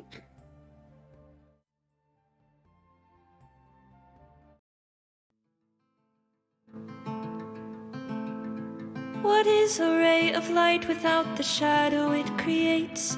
What is the darkness without desire for flame? What is a warrior without a worthy foe? What would you like to do? It's time to roll. When the lines between good and evil are blurred, no one knows if there is Dune or Paler came first. An ancient struggle throughout all time to push against the other keeps both upright. Is the coming chaos worth the peace? Is it all just a puzzle to complete? A one-sided coin can't exist, isn't real, and thus goes the tales of Ethyl. Thus goes the tales of Ethyl.